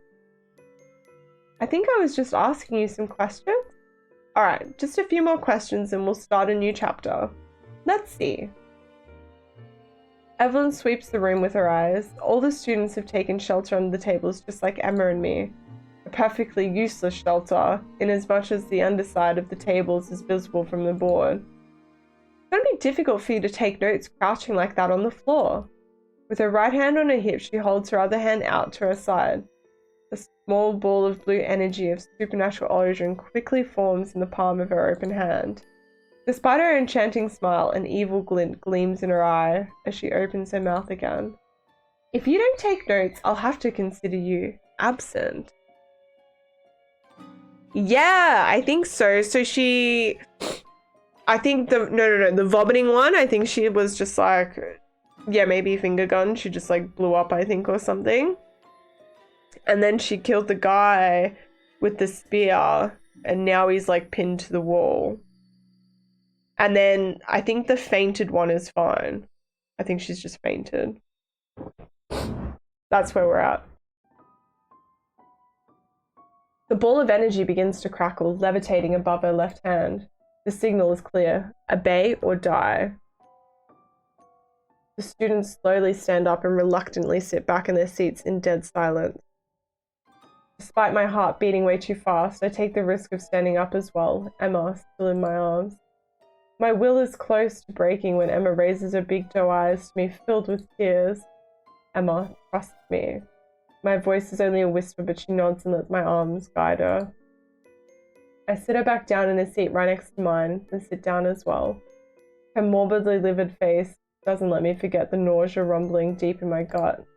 This is a nightmare. A pure nightmare. I slowly turn my head towards Evelyn, praying not to meet her eyes. With a big smile on her face, she is making sure that everyone is seated properly. A particularly sickening smell of burning flesh finally reaches my nostrils. I glance at the black carcass lying on the floor next to the door, near the door. So that, okay, I see. Maybe this is really high up. Just imagining that it is the corpse of another human being makes me want to regurgitate the contents of my stomach. No way. Magic doesn't exist. There is no such thing as teachers killing students in a classroom. Not in my life. Not in my very average, very basic student life. That's impossible. I feel like I'm one step away from losing my mind. My brain can't comprehend events as surreal as the ones I'm facing. It wasn't programmed for this. No human brain was. Emma's small hand squeezes mine. Despite her shaking, the touch of her soft skin manages to calm my emotions slightly. Enough to bring me back to my senses. I need to be rational, control my emotions, survive. We must survive. Evelyn can kill us in the blink of an eye. She's using magic, or a superpowered weapon from the future, or whatever, it doesn't matter. The facts are simple. We are totally powerless against it. So we have to trick it, to understand her motives, the rules that underlie her morbid game. Turn them against her, like in a video game. I close my eyes to try to concentrate more without success. Don't be an idiot, this is not a video game. There are no rules, no solutions, no escape. I open my eyes again and meet Evelyn's gaze. I know, Ace, I don't know. She's just like going crazy, right? Maybe we do find out though. My blood runs through my veins. Did she just wink at me? Her attention immediately shifts to the other side of the room, but the uneasy feeling persists. Am I next? I feel like I'm having trouble breathing. My swallowing becomes very difficult. My throat has become totally knotted. I'm going to die, like Lucas, like the others. We are all going to die. My eyes freeze on the door to the room. The only way we can escape. The only way to survive. A door, trapped. A door that condemns the one who puts his hand on it to die by fire. Oh, so he just like combusted from trying to touch the door. We can't get out anymore. Trapped. Condemned. Is everyone seated? Good. Let's get back to the questions. Oh, true. But we're a unicorn. We're special. I have a feeling you're not in a very talkative mood, so I guess I'll have to pick someone again. Evelyn slowly ascends the central staircase, her hand gently brushing the surface of the tables as she moves. The students closest to her passage cower in vain, hoping to become invisible, all the while avoiding moving too much so as not to attract the attention of our tormentor. As Evelyn passes by our row, Emma leans slightly towards me to get as far away from her as possible, a look of terror on her face. I force my gaze to stay focused in front of me, despite the fear of being hit by a magical projectile from the stairs to my right. A barely audible sigh of relief escapes my lips as I hear Evelyn's footsteps move away from us. She stops a few rows up, both her hands patting the table, the unlucky row, with an impatient look. Tell me, what is your name? Slowly and carefully I turn my head to catch a glimpse of the unfortunate victim out of the corner of my eye, sitting just a row away from Dan. That guy, it's Matt, Zoe's ex. His usual self-confidence seems to have completely disappeared. Head straight up, empty eyes, he is unable to meet the glance of Evelyn, nor even to answer the question asked. Matt lets out a slight cry when Evelyn starts to move, convinced of his imminent death. To my surprise, she simply sits down in the seat next to him and leans her beautiful face towards him. Matt keeps his head turned towards the wall, as if paralyzed by fear. I can't help but feel a certain cowardly relief. Matt is next on the list, not me. Poor guy, but it's not me. You won't tell me your name? That's too bad. Matt's voice is barely audible. Matt. Evelyn smiles delightedly. Well, Matt, thanks for being a volunteer. Matt swallows. As if he was a volunteer, she picked him herself. A little micro-sociology question regarding the family. Evelyn's smile, which initially seemed warm to me, now appears purely cruel. When a couple is expecting a child, who should make the decisions? Matt manages to omit an answer, which is already a great feat considering the perilous situation he finds himself in. The mother. Evelyn raises an eyebrow. Only the mother? That's interesting. The entire class holds its breath. But does that mean the father has no say in it, ever? Face dripping with sweat, Matt answers in a surprisingly firm voice. Both, it's both. Ah, both. That's very interesting. Evelyn's smile grows more and more crooked. But you can't change your answer afterwards. It's like cheating. Matt abruptly turns to Evelyn, perpetual panic in his eyes. Wait, Another one! A short dagger adorned with Kabbalistic engravings springs from Evelyn's outstretched hand and comes crashing down Matt's throat with a particularly sickening sound. The latter hopelessly brings his hand to his throat, blood splurting out everywhere. He ends up collapsing against the table in a frightful rattle. Evelyn contemplates her macabre work with a satisfied air, her medallion sparkling with a blue supernatural glare. She did! She's being sneaky. No!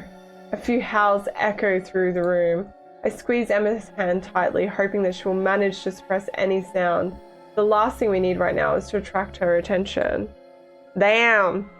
I think we can stop the question part for now. Her perky look is perfectly surreal considering the murder she just committed in cold blood. This woman is evil. A witch. She's a witch. Powerful, beautiful, terrible.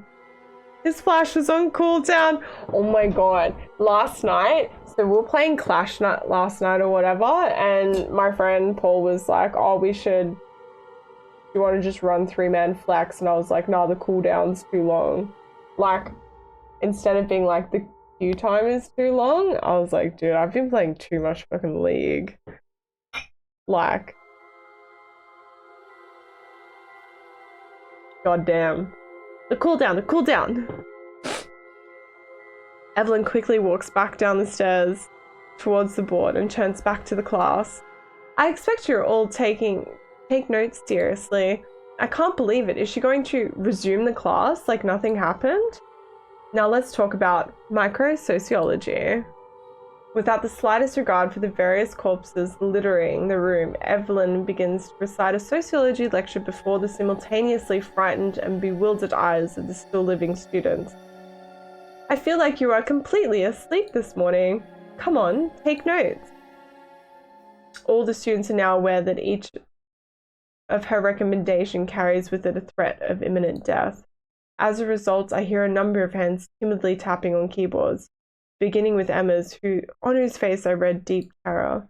With a pleading look, she tells me to imitate her to avoid the witch's wrath. The witch who killed Lucas and Matt. What about the other guys? Should we just forget about those?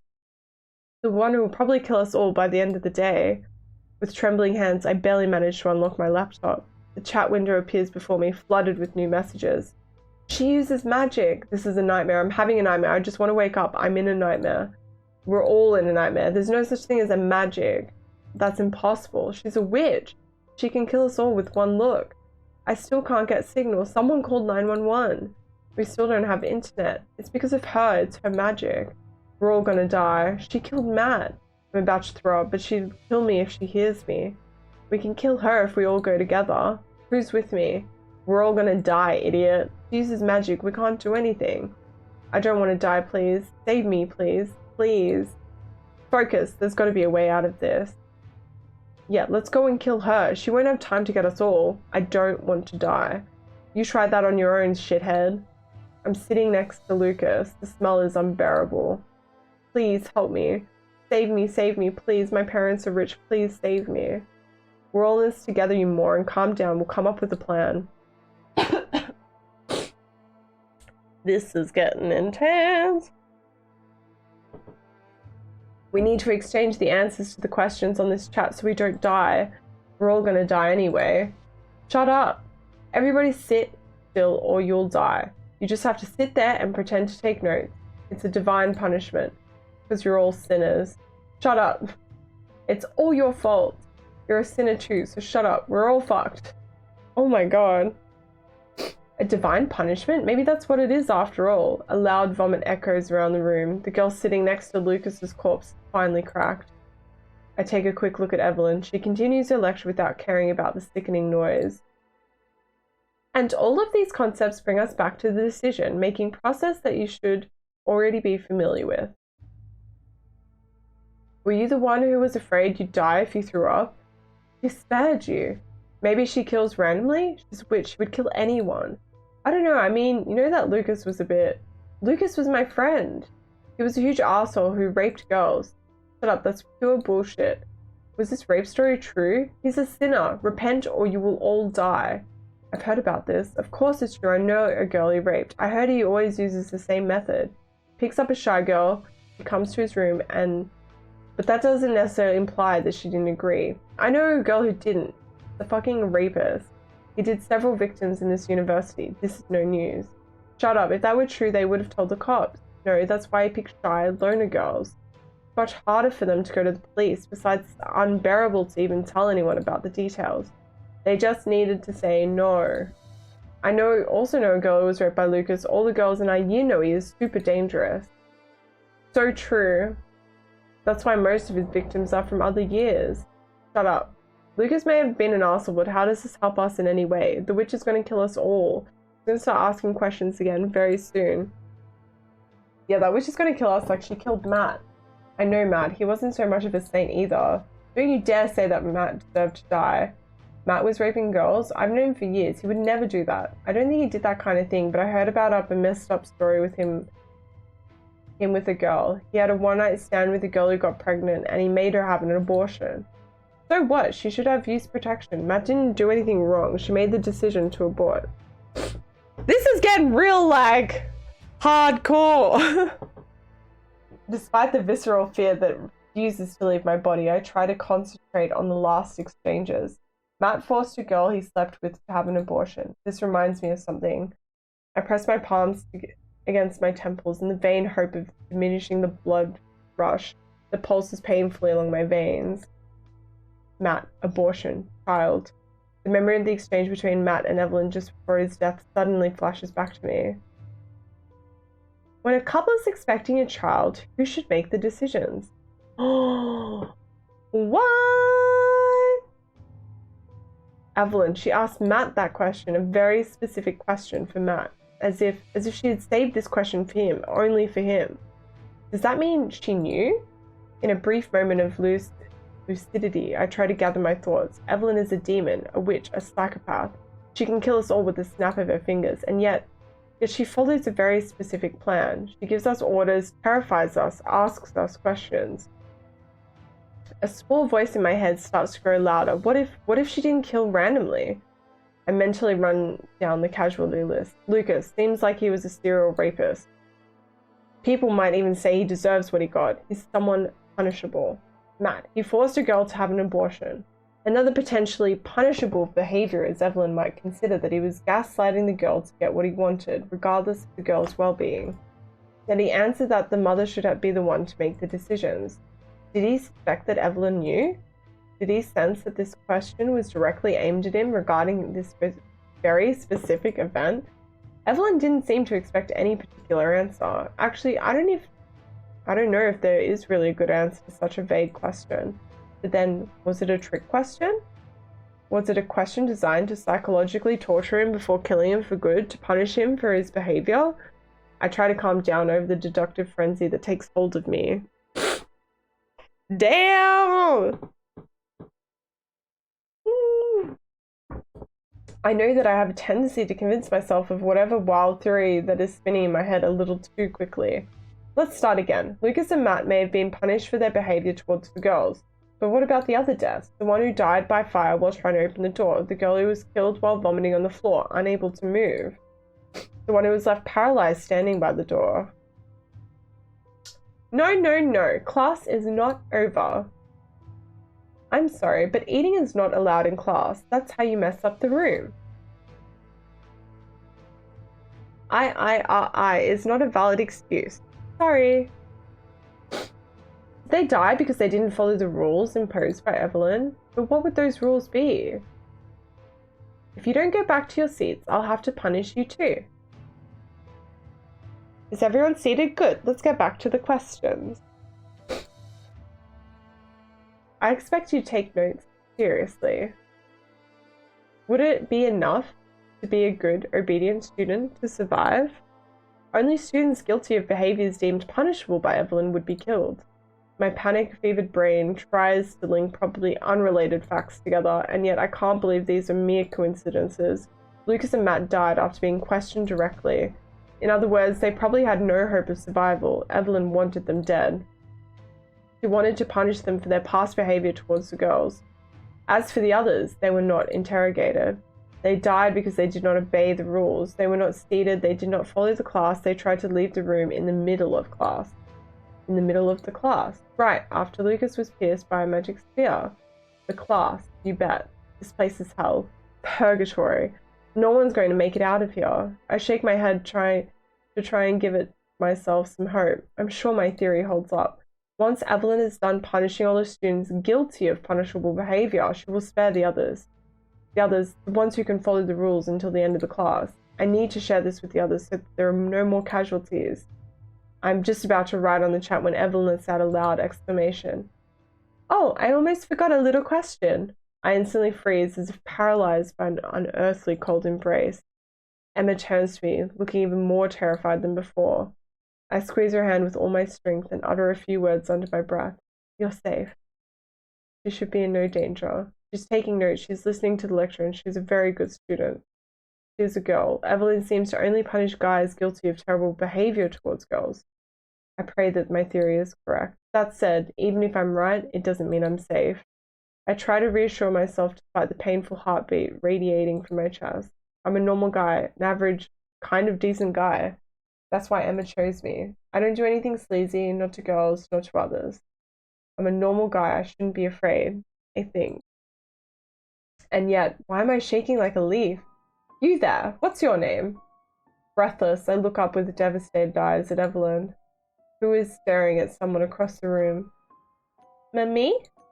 Dead silence. All the students turn to the unfortunate girl. I recognize her as Lucy, a rather loner girl in the class. Evelyn simply nods with a broad smile, arms leaning against her desk near the board. The brief relief of knowing I'm safe is immediately replaced by frustration at the inconsistency of the choice of the new victim. Why is she singling out a girl? She can't be. She only punishes guys. Unless she's not planning to kill her? Maybe Evelyn just wants to psychologically torture us into thinking she's going to kill everyone?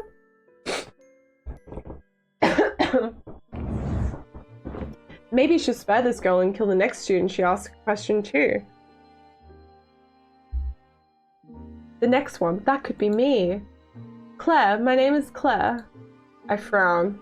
What is she doing? Her name is Lucy. If Evelyn finds out she's lying to her, is she hoping that such a risky ploy will be enough to save her life? Claire, that's a pretty name. Lucy's face is almost morbidly pale, but she manages to hold Evelyn's gaze without blinking. I've always thought that the name we're given at birth is the starting point of a great injustice, since we don't choose it ourselves. What do you think, Claire? She knows. She knows that Lucy lied to her. She knows everything. Lucy is doomed. Her voice becomes shaky. Yes, you're right. I'm always right. No need to mention it. Evelyn's smile widens when she bursts out laughing. I'm kidding, of course. Nobody is perfect. Lucy's face breaks down as Evelyn walks up the stairs towards the row where her new victim is sitting. This psychological torture is unbearable, including for us bystanders.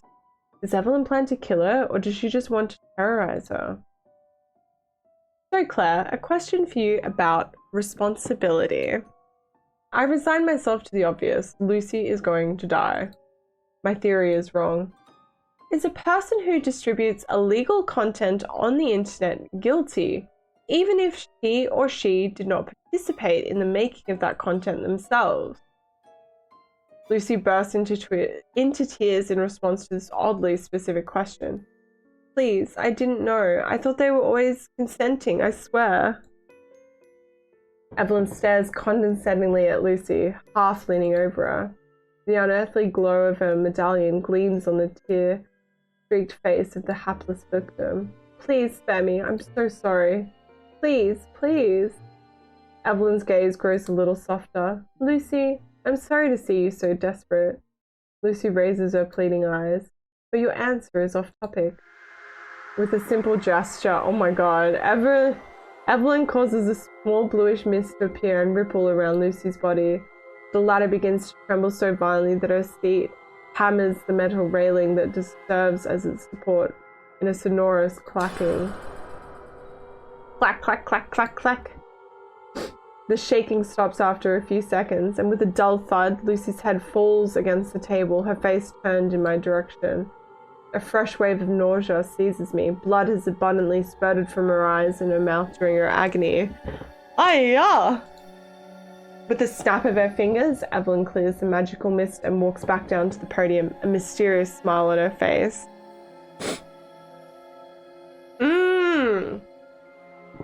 That's what I'm interested to see. Like, if they answer correctly, like, do they survive? I need to go to the toilet, but I'll be right back. I'm gonna run an ad to try and avoid ads running like while we play. So I'm gonna run a long ad just to try and get rid of, if it'll let me. Just so when I get back, hopefully there's no ads running. BRB!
Okay.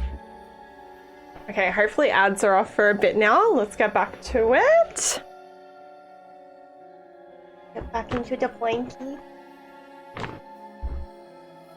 With a snap of her fingers, Evelyn clears the magical mist and walks back down to the podium, a mysterious smile on her face.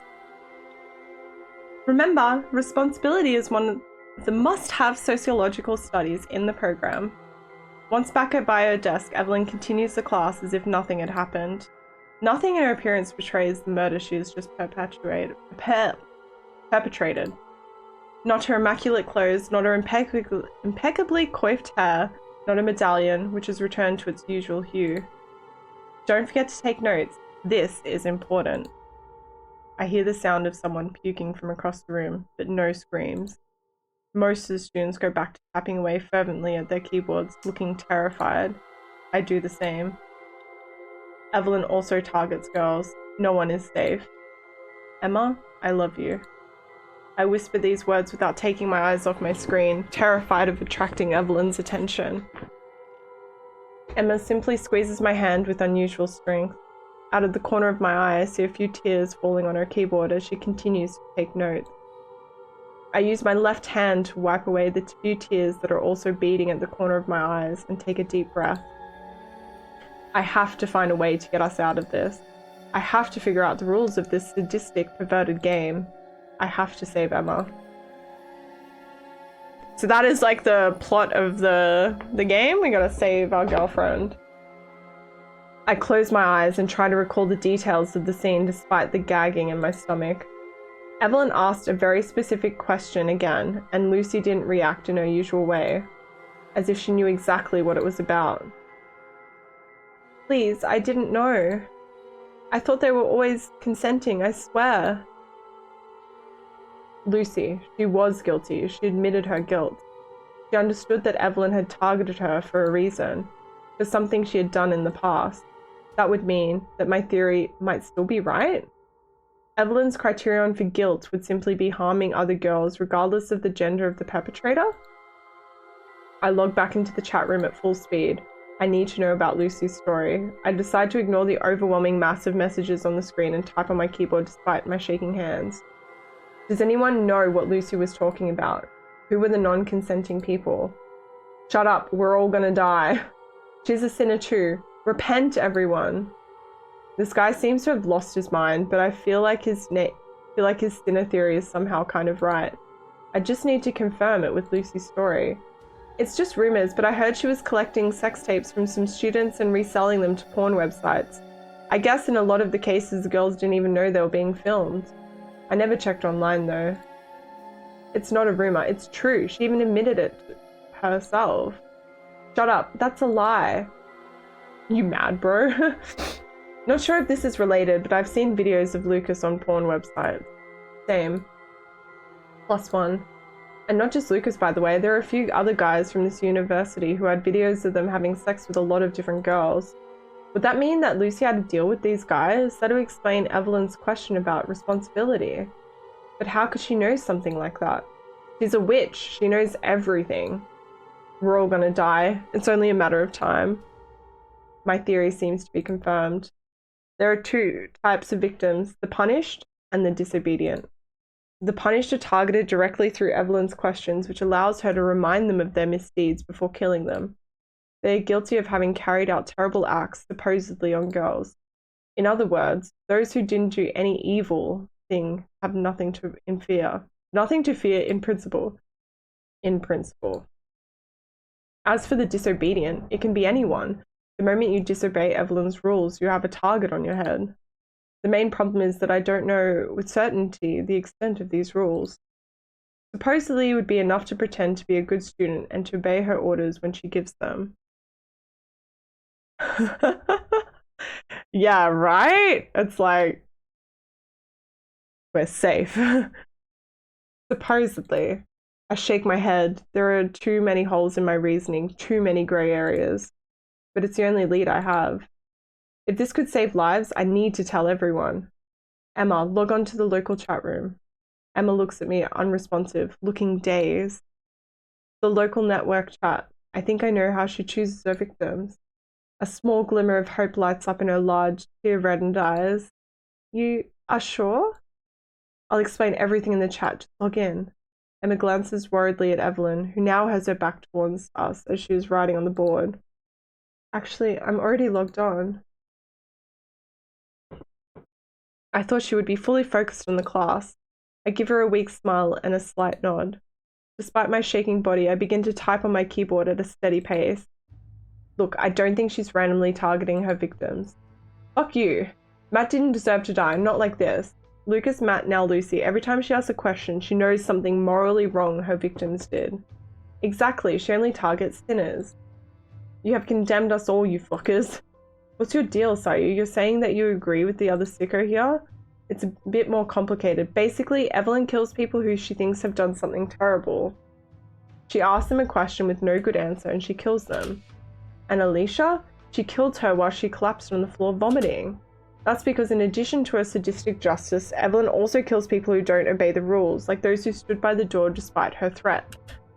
You're on her side or what? It's their fault they were killed by that crazy bitch.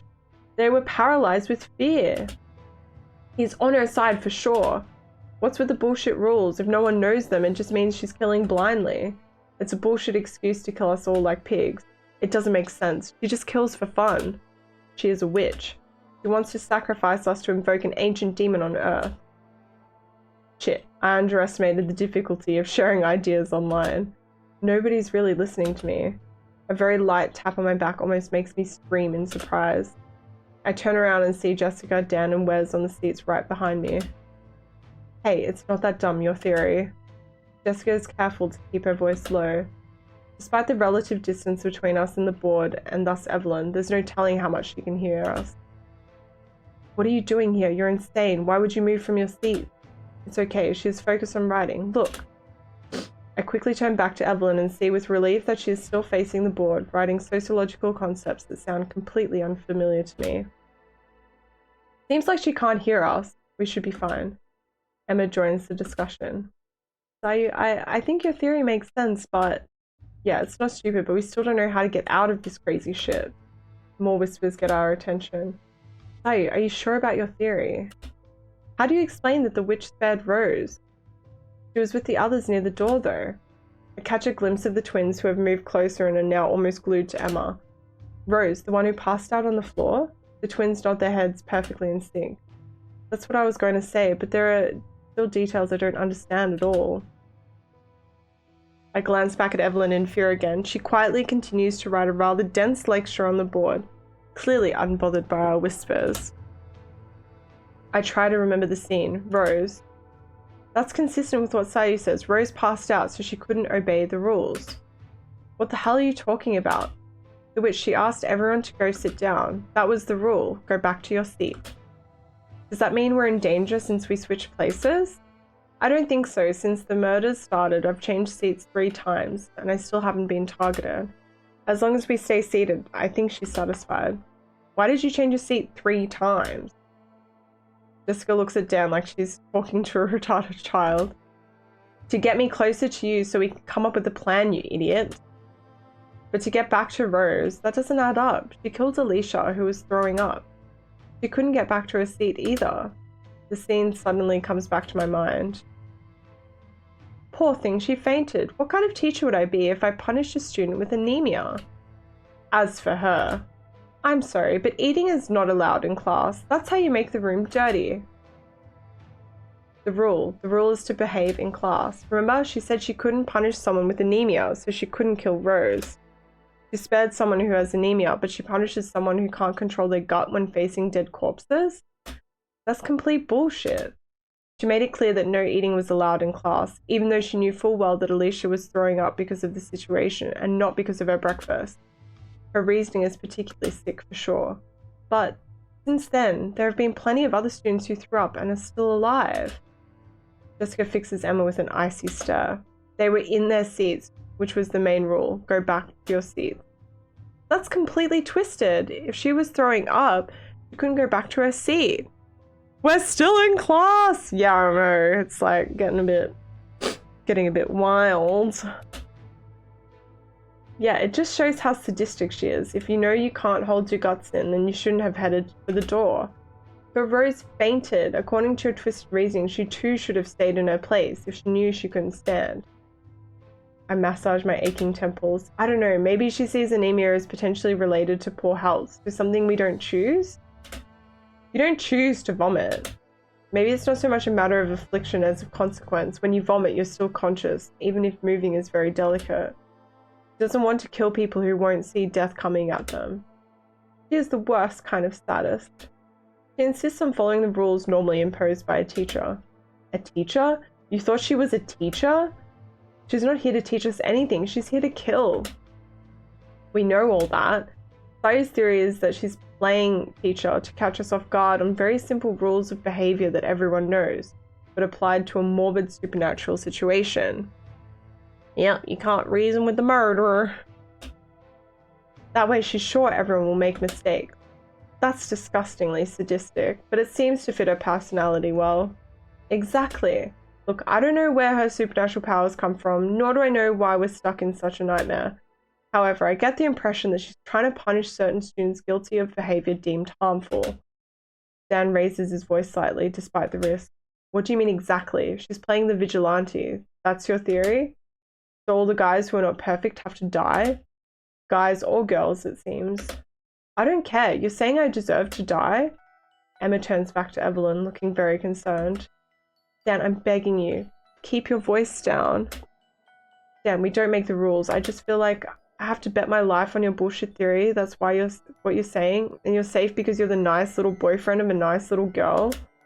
Fuck you. Jessica slaps the back of his head. We told you to shut up. And stop freaking out. We're all in this together. Dan stares murderously at Jessica, but eventually regains his composure. We're just trying to figure out this witch's motives to maybe save some lives, nothing more. Dan looks unconvinced. Yeah, to save your lives. Wait, why are you convinced that Evelyn is going to come after you? Don't tell me you raped a girl. Dan turns sharply to me. Of course not. I'm not a freak. Jessica raises her eyebrows. I'm a normal guy. I don't rape girls. I have principles. Good for you. But then why do you feel so threatened? If she is indeed seeking revenge on anyone who has hurt a girl in the past, then... Dan pauses, staring into space. I've never done anything insane like raping or that kind of shit, but I'm not exactly the monogamous type either. You know me. So I've been with a lot of girls, in a relationship, single, it didn't matter to me. I probably caused a lot of breakups, and sometimes for couples who are pretty serious. Not that serious considering these girls were still willing to sleep with a guy like you. I'm not saying I'm super proud of it, but it's not like it's against the law, and I may not be the only one at fault. It takes two to cheat, right? I'm almost surprised you know that. Emma looks at me with a worried expression. I take her hand to reassure her. No way I'm cheating on her. Well, if we can survive this nightmare at all. That still makes me a guy with reprehensible behavior. Call it morals, values, or anything. If it fits into her rules, I'm doomed. Gonna bleed me dry for acting like this. On the other hand, if you really did act like trash... Emma glares at Chloe. Don't say things like that. No one deserves to die for that. Jessica gives Chloe the coldest look I've ever seen. You're a pro-death penalty, right? Watching bad guys die in front of you makes you happy? Does it make you feel better about your own little life? Chloe looks down at the floor, but Zoe immediately flies to her rescue. The twins have always been extremely close and supportive of each other.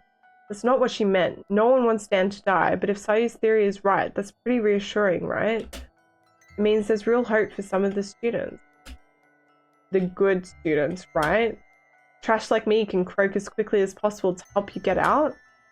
No, that's not what you meant, right? How about you shut up instead? What do you think? Dan, calm down. Right now, the witch is only targeting people who have actually done horrible things. There's no telling whether she'll actually start targeting minor sins like cheating on someone, or if so, pretty much everyone will be on the death row, not just you. Dan's shell begins to crack, and I begin to detect signs of fear on his face. Fear of being next in line. I place my hand on his arm. I have nothing to offer him but my empathy and my fear. Jessica's right. If she starts killing over little mistakes, then we're all doomed. No one is perfect. Visibly on the verge of tears, Dan looks at me, shaking his head. Alright, back to the main topic. How can we use this theory to get out of here? Yeah, we have to find a loophole in the rules. There's got to be one. I keep to myself my fear that any possible loophole, if there is one, could have been left unknowingly by Evelyn to trap us. She did say that. It's true. To kill us and any trace of hope even more cruelly. Wes speaks up. I forgot he was here too. What if someone pure tried to open the door? Jessica glares at him. Haven't you been listening? Anyone who doesn't follow the rules gets killed too, pure or not. Wes shakes his head, an unusually serious look on his face. No, that's a corollary of Sayu's theory. His theory is just that Evelyn targets impure students when she asks questions, which has been true so far. So what? The others hadn't done anything. That we don't know. You said it yourself, nobody is perfect. Maybe all those who have died so far had something to blame, including the guy who tried to open the door. And maybe that's why he was burned alive, because he was thinner too. I painfully suppress a new shoulder. Burned alive, probably the worst kind of death. Your theory is based on untested assumptions. I know, there's so much thinking. Phoenix Wright games are good. Which ones are those? I don't really play many of these style games. Like Sayu's, if you're right, then since no one is perfect, we're all doomed. All of us. We have nothing to lose by trying anything, including my theory. Dan stares at Wes with the pleading look of one who is willing to do anything to survive. Wes, what do you suggest? Very simple. I think there are pure and impure students by Evelyn's standards. The pure are not supposed to die, while the others are definitely doomed. As a result, all we have to do is send someone pure to open the door. The witch won't want to kill him, and we'll have a real escape route. Then while she's busy killing the next impure one on the list, we can try to escape altogether. Since there will be pure people in the crowd, she won't be able to kill indiscriminately, which will lead the possibility for some of the impure ones to get out alive. Yeah, that's not so dumb. Like he said, we don't have anything to lose. Objection! Like a court game? Oh, I'll have to look that up.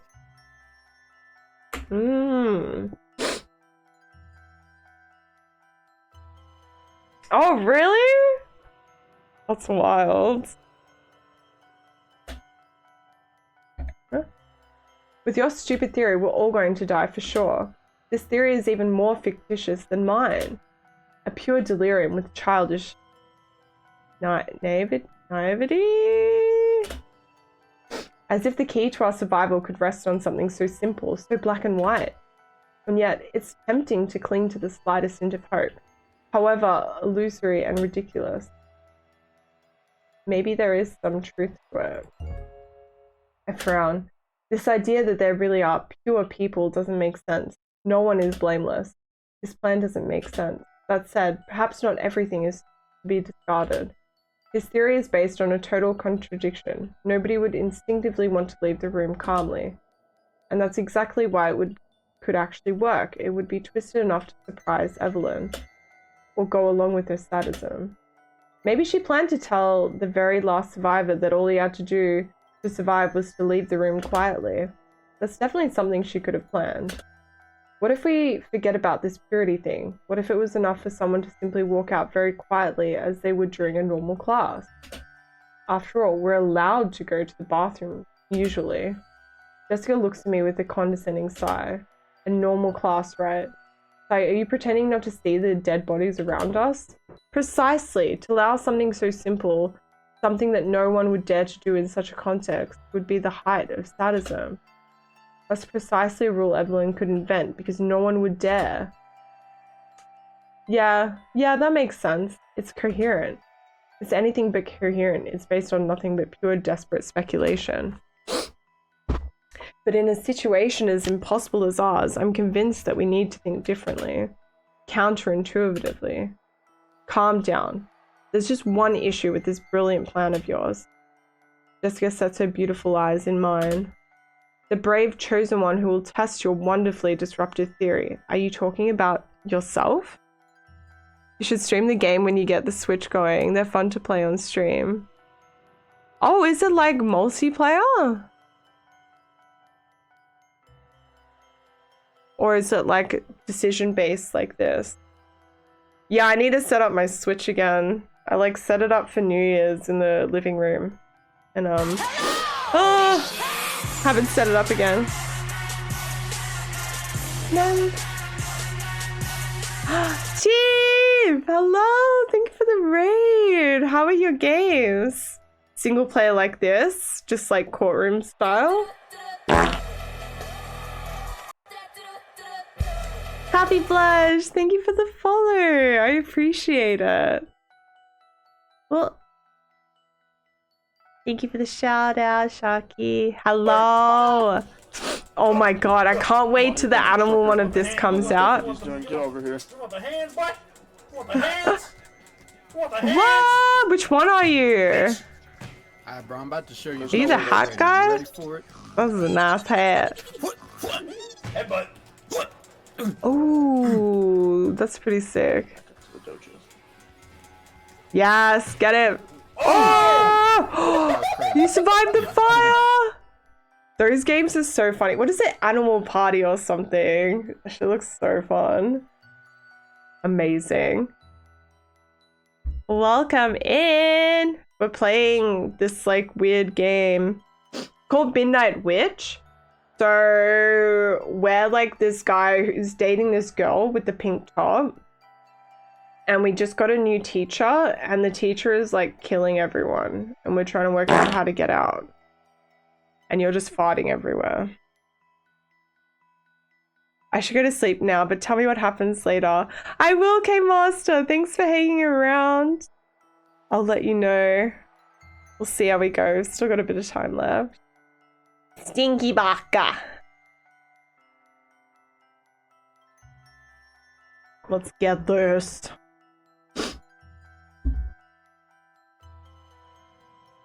You are stinky. No, you are. I swallow hard. Risking your life on such a crazy bet. I sigh in annoyance. If Dan is convinced, that means it's a plan worthy of a kindergartner. In short, something you definitely shouldn't do. No. No, you. I am stinky. I had a really nice shower earlier. Thank you very much. Washed all the stank away. You're right, it's stupid. Forget what I said. Wes fixes me with a particularly intense stare. No, just because you're not the right person to execute the plan doesn't make it wrong. It's not about courage, it's about survival. And for that, you have to pick the right person. We'll only get one chance to try this plan. I suggest we choose the most blameless, pure person, someone who will have the best chance of not being targeted by the witch. A serious, kind, well-liked person who is above suspicion. Wes turns his gaze to Emma. Wait, not our girlfriend. My mind is about to explode. You little shit, you want Emma to sacrifice herself to save your miserable life? Keep it down, you idiot. Yes. Yeah, coffee speaks truth. Emma keeps her eyes glued to Wes, looking stunned. Wes, you're crazy, we can't. I'd rather see us all die in excruciating pain than sacrifice Emma on the basis of a completely fucked up assumption. Wes, you coward. Why don't you do it yourself? I told you, we need to pick someone as pure as possible. We'll only get one chance. Emma, I know what I'm asking of you, but you're checking off all the boxes. Fuck you. Emma interrupts me by putting her hand over my mouth. Say, stop, you'll get us killed, please.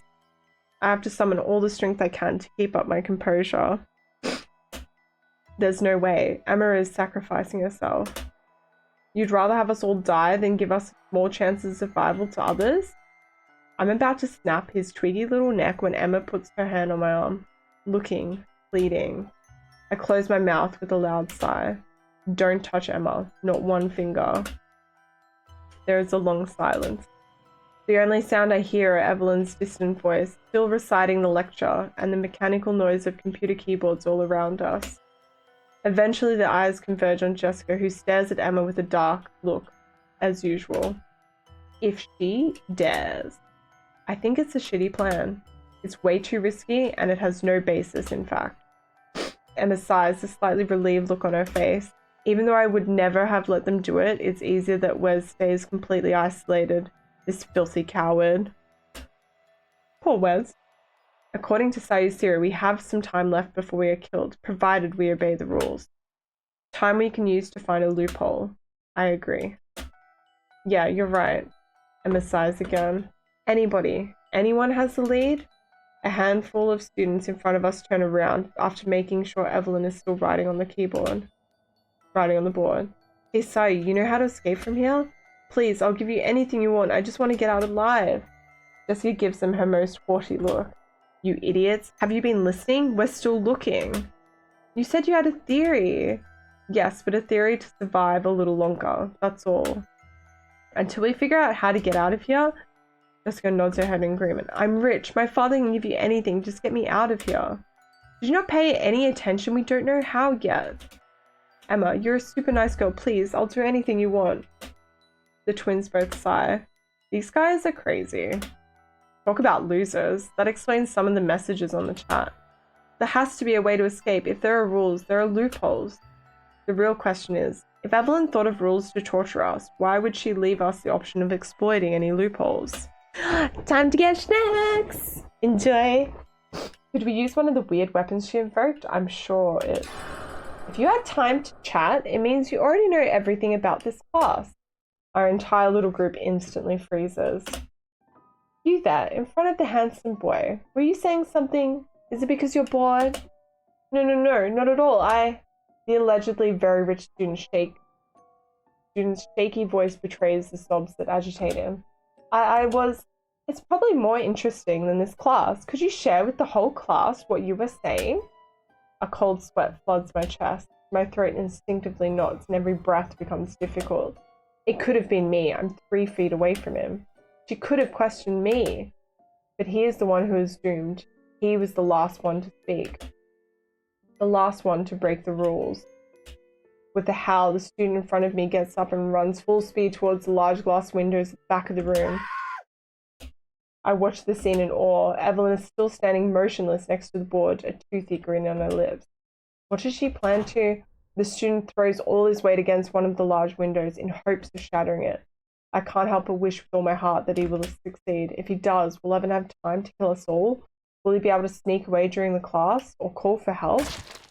A new flash of light dazzles me for a moment, then it disappears just as suddenly.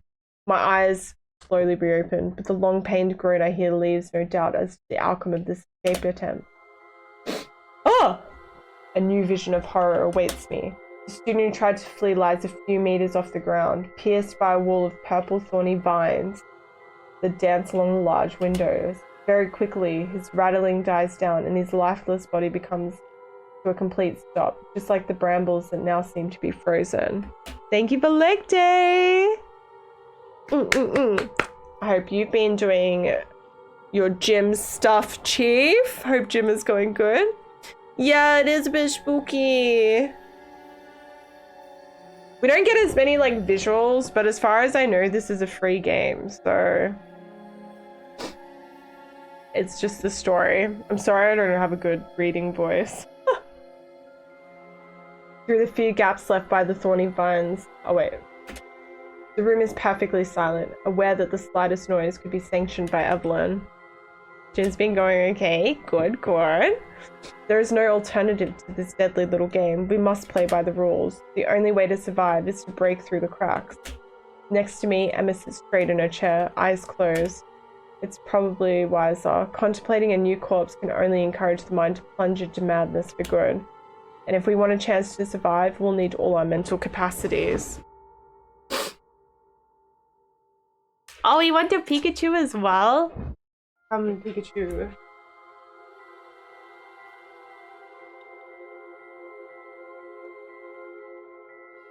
Come hang out while I do my shower. 1, 2, 3, 4. Meow, 5. bitch! Ooh! 6. Meow meow.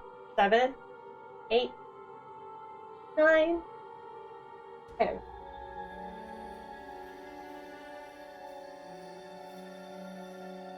so big.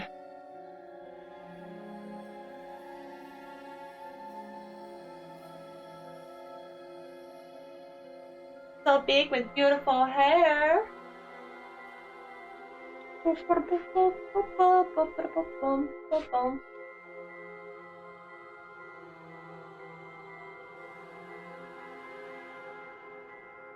Okay, what's something about it? But this is Pika. Hi, hi.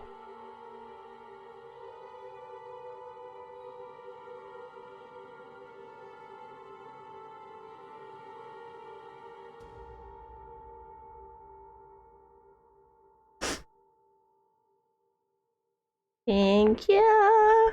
Alrighty, back to it. I don't know how long this story is, so see how we go, but it's getting spicy. How rude. You can discuss as much as you want after class is over. A new feeling of deep unease comes over me. I feel as if Evelyn is looking at me with a sardonic smile.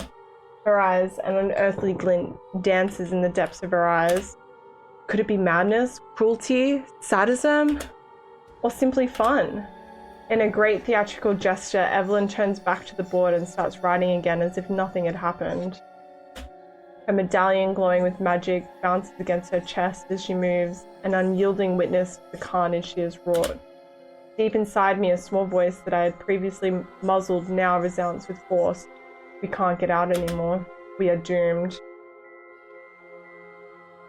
Ruh-roh. This is gonna be... Yeah, do we get out alive? Or like... we don't have to answer questions correctly, because like, oh shit, I don't know about sociology. Alright, now, you should have the basics of micro-sociology. Evelyn goes back to sit on her desk, looking satisfied.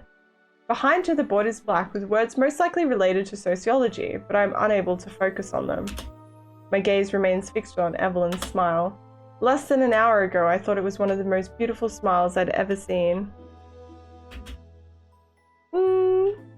Now it fills me with the dull terror every time I see it. What kind of new horror is she planning? The last of the students taking notes finally paused at the sudden silence. Okay, now that we are done with this chapter, I think it's time for some questions. Time for some questions. This relentless phrase catches up with us again. She's not done with the punishments. Behind me, I can almost hear Dan's sweat hitting the desk with a dull thud. How many people are going to be killed before she finally lets us out? Is she really planning to sacrifice the entire student body one by one under the guise of nobody's perfect? Emma gives me a quick look of encouragement with a clear message. Everything is going to be okay. Strangely enough, my panic level has started to decrease since I confirmed my theory. I've gone through all the sins I've been guilty of in the past, but nothing in particular stands out. Let's just say, as long as people like Dan and Jessica are still alive, I have nothing to fear. Not me, not Emma, not even the twins. If my theory is right, Dan and Jessica are almost like a form of life insurance. I am safe, for now. I shake my head, hitting my temples slightly. I shouldn't allow myself to think like this. Dan and Jessica absolutely do not deserve to die, no matter what the circumstances. I must resist this death-dealing cynicism that seeks to take over my mind. The fact that Dan and Jessica are still alive is not reassuring. It is merely normal. It has to stay that way. Until we find a way out of here. A way to escape this nightmare. I quickly scan the room looking for Evelyn's next potential victim. I see a small group of 3 students who are looking shaky all over. I can't remember their names, but they're the kind of guys who usually play bad boys in any situation. They probably realize they are guilty of some shady stuff, which is why their panic is so obvious. They are condemned. Evelyn walks slowly along the main staircase like an empress. An empress who has just the right of life and death over each and every one of us, just like in the old days. Remember, micro-sociology is based on 2 founding pillars, social interactions and communication between individuals. We've already talked about social interactions, so how about questions about communication? A malevolent smile widened. Are there any volunteers? I restrained myself from looking directly at her, afraid to meet her eyes. Sure, witch, do your usual sadistic little trick. We know damn well you're going to point the person you had in mind all along. Nobody? Okay, well, I'll have to pick someone again. Evelyn slowly moves closer to our row.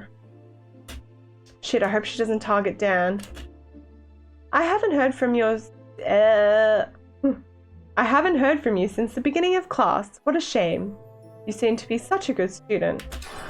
My whole body instantly freezes. Is it us? No way. It can't be. It takes me all the strength of my will to manage to turn my head in Evelyn's direction.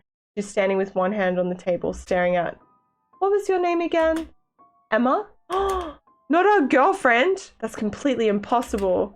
Emma sits stiffly upright in her seat, livid, her wide eyes focused on Evelyn. She barely manages to nod her head in agreement. Let's see. An easy question for someone like you. I'm on the verge of a apoplexy? Blood rushes through my skull so fast that my eyes naturally close. Only Evelyn's mocking face refuses to disappear, like an indelible stain on my retina. Emma. My Emma. Doomed. That's impossible. What place is there for honesty in a couple? In other words, should we tell each other everything? I open my mouth to scream, but only a hoarse grumble comes out. Evelyn turns to me, a finger over her mouth. Ta-ta-ta, no cheating. You should wait for your turn to answer. No worries. Have a safe trip home. It's a big word for Elmo. I know! I don't even know what all these words mean. Her eyes cast a blue, evil light. For a moment, I see a stronger flicker deeper in her pupils, and I feel something go haywire inside me. Something... I can't breathe. I put my hands to my neck, still held to my seat by some magical force, probably triggered by Evelyn's curse. Emma turns to me in a panic. Stop, I beg you. Evelyn stares at Emma, a big smile on her face, yet another proof of sadism as I continue to suffocate in my seat. Emma, I asked you a question. Emma topples over in an advanced state of panic. I try to stop Emma from answering the question, but the lack of oxygen prevents me from doing anything. Please, don't answer. I honestly telling each other everything. Yes, yes. Evelyn claps her hands together. Excellent answer. Emma turns to me stunned. So I have my vision blurs from my asphyxiation. On her face, is it blood? I can barely make out Emma as she collapses to the ground. I think I hear the screaming of the twins nearby, but my ears are ringing terribly. Wait! I can't lose our girlfriend yet! The lack of oxygen is getting the better of me. My head is spinning. Where is Emma? On the verge of fainting, I see two huge eyes. Beautiful, terrifying, midnight blue. Careful, the class is not over yet. You must not leave your seat. At these words, I finally managed to suck in a huge gulp of air. My head is still spinning, but I managed to turn my brain's essential functions back on.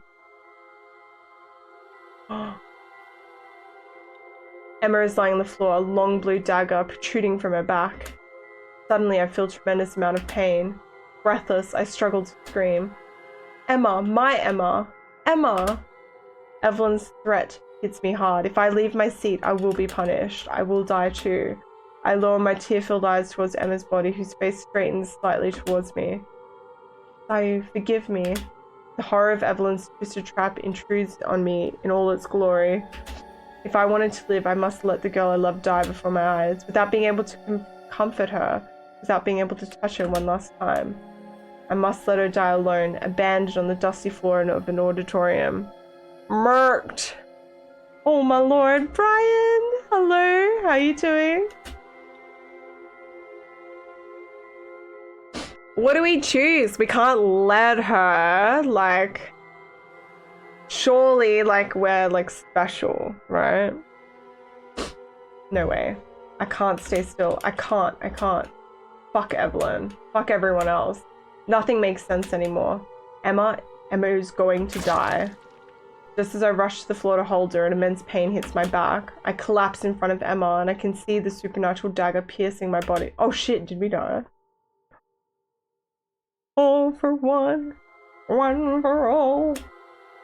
My Emma. Emma. I love you. I painfully manage to reach out my arm to her and our two hands meet halfway. Her own hand is already so cold. Emma, I love you. I love you so much. A ragged cough half interrupts me and I can taste my blood in my mouth. Emma, stay with me, please. Thank you, Sayu. Emma's eyes turn glassy as the last sign of life is drained from her. Emma wouldn't hesitate to let us die. No! She's dead. Emma. I use what little energy I have left to let out a howl filled with pain, anger, and despair. I feel as if the world has gone completely silent. Nothing around me matters anymore. Nothing but Emma's big, lifeless eyes. Emma, why you? Why? I can feel the life slipping out of my body quickly. My breathing becomes more difficult and I can't move my head. I hear Evelyn's voice in the distance. Strangely, the tone is neither mocking nor playful, more like disappointed. It's a pity. I didn't expect such a stupid reaction from you. I painfully articulate a few words in a breath of hatred. You bit. Alright, let's keep going. I hear Evelyn's footsteps walking away. Go die, you bit. My last sentence is interrupted by a jolt from the dagger that seems to move on its own along my spine. These are the last words I am able to speak. Words of insult in front of the girl I love. I probably would have been better off addressing my last words to Emma. What an idiot. As my eyes close for the last time, I clutch Emma's lifeless hand to mine with all the fury roaring inside me. Let's move on to the next question. Is there a volunteer? No! We died! Die, you shall, you fool.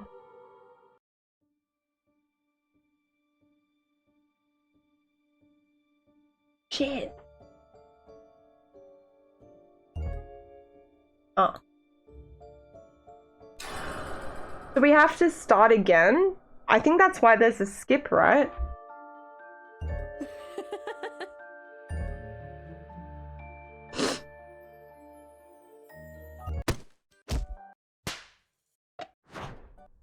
Oh shit.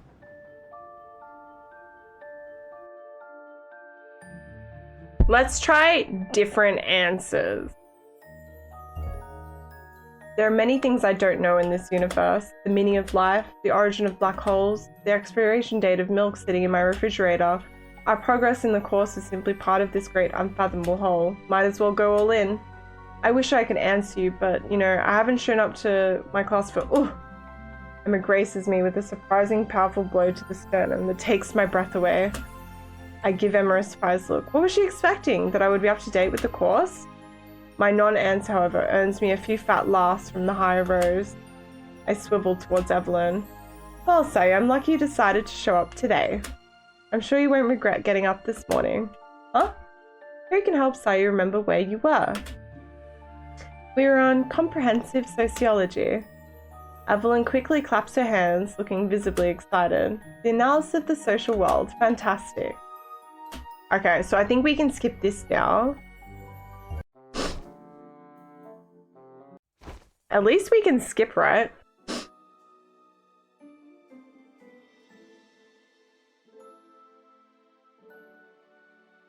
We pick different ones out of this. We went C.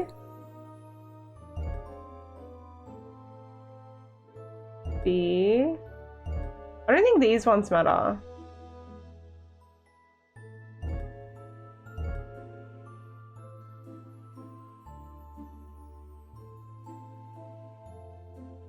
Then we did die for an eye. We went A. Or are we not meant to be a unicorn? Did we go B for this one? I think so.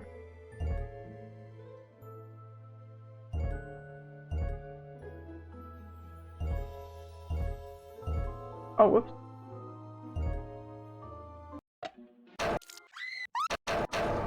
Ah! It's so fast! Meow. Smack. Okay, so we can go with his plan doesn't make any sense. So that's the different one this time. I sigh in frustration. If Dan is convinced, that means it's a plan worthy of a kindergartner. In other words, something you shouldn't do. I take a quick look at Jessica's inquisitive face. She seems to share my apprehension. Calm down, Dan. There's just one issue with this brilliant plan of yours. Jessica sets her beautiful eyes in Wes's, who immediately blinks. The pure person who's going to open the door to test your theory. Are you talking about yourself? No, I hang out with Dan. I'm probably listed as impure too. You want to designate someone else to be in line for the slaughterhouse? Wes stares at Zoe with a hook of intimidation. We'll only get one chance to try this plan. We absolutely must choose the most blameless. Oh, so this is when we...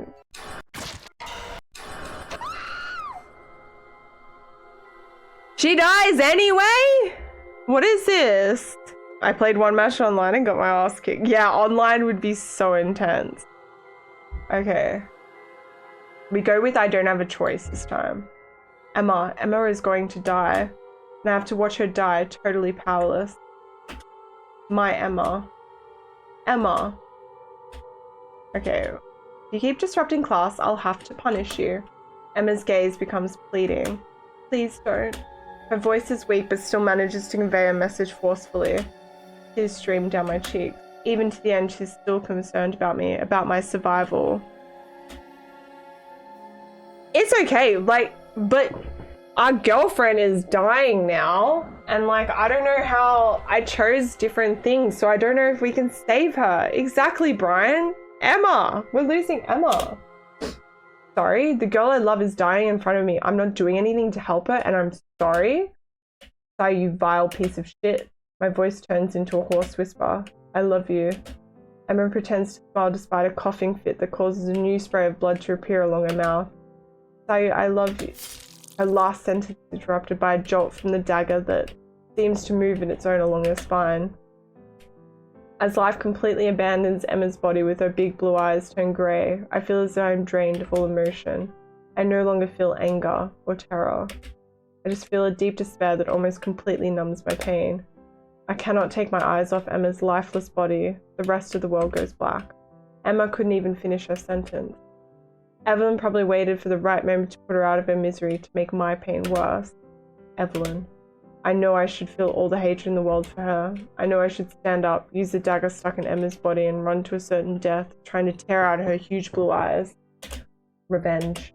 A normal person would just take the cruelest and hardest revenge possible. These thoughts seem perfectly futile to me. Nothing matters anymore. Emma is dead. Ugh.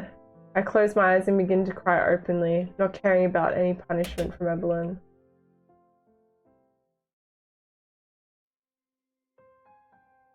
I'm so sorry. When I open my eyes again, I see Dan, who has moved right next to me in front of the back row. I guess Evelyn has resumed her class, and that quiet movement and whispering is allowed again. I know! This is so sad. I don't know if we can save her. I look at him blankly. A little further down the road, the twins are on the verge of fainting, their faces ravaged by numerous dried tear tracks. Wait, did we get to answer... no, she did it. We're going to kill her, I swear. I remain silent. Out of the corner of my eye, I see Jessica watching me intently from the row behind me, a look of concentration on her face.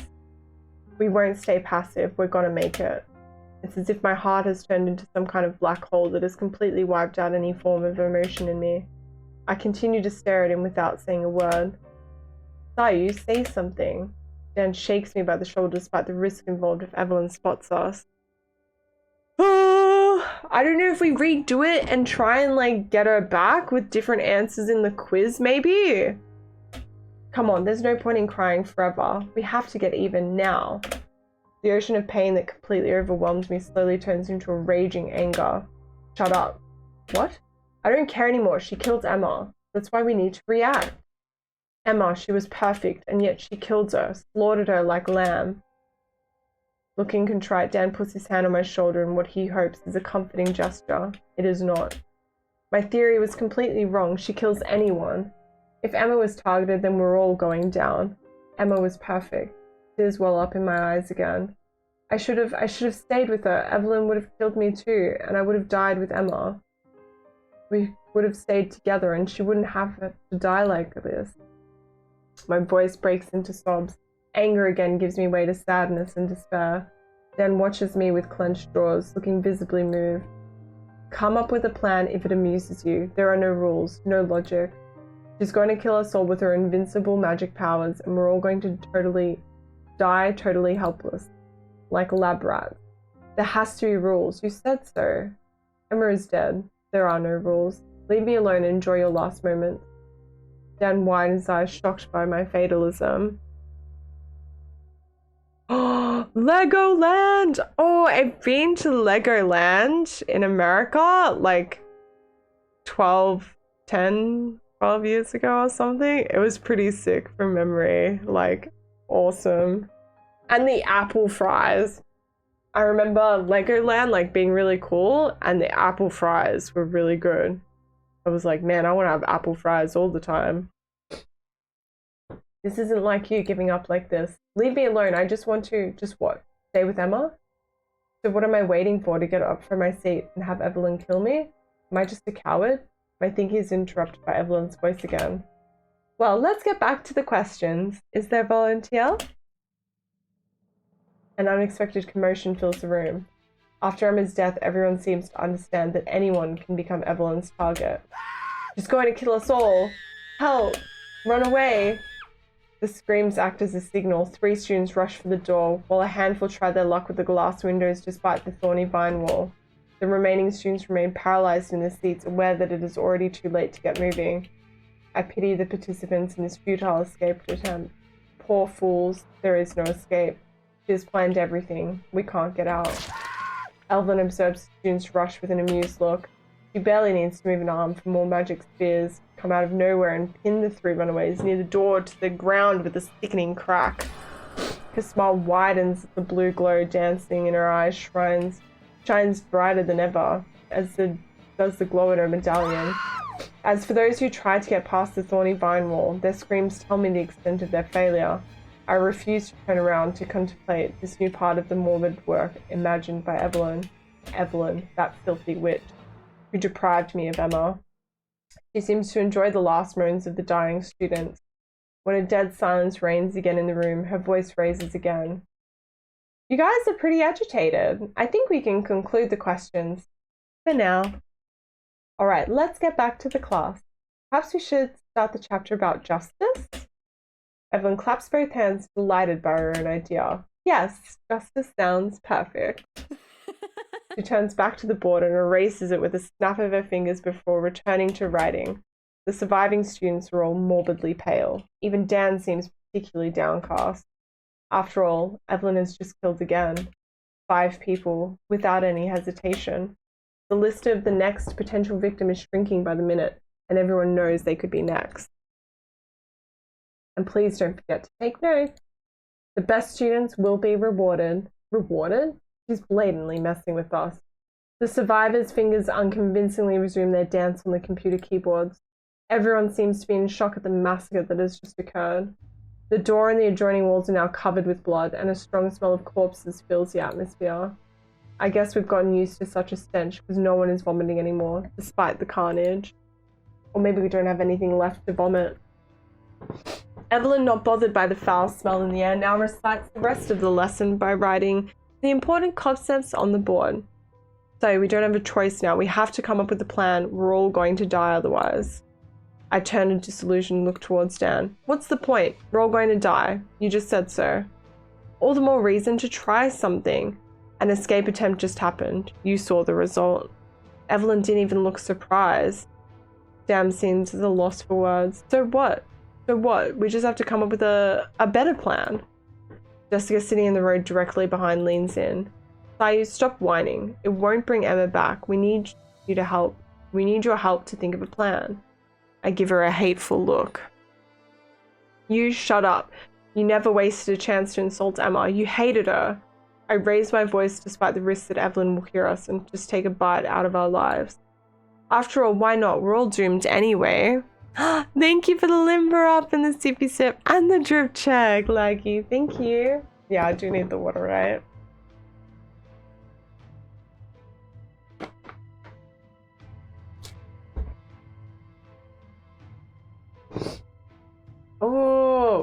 Sit back here. Ooh, my shoulders crack when I do that. Big stretch.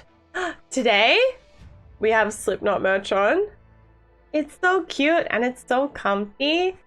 Like, it's a really nice like hoodie that I got from Knotfest earlier this year. And I've got the Nike leggings on because I left the house today, so I thought I couldn't wear my pajama pants. I probably should have, but I think they need to go in the wash anyway. And I got Dalmatian socks on. No, that's not good. Oh. That's not good at all. My knees get squeaky sometimes, but I don't know. I don't know what that means. But yeah, if they're cracking all the time, that's not good.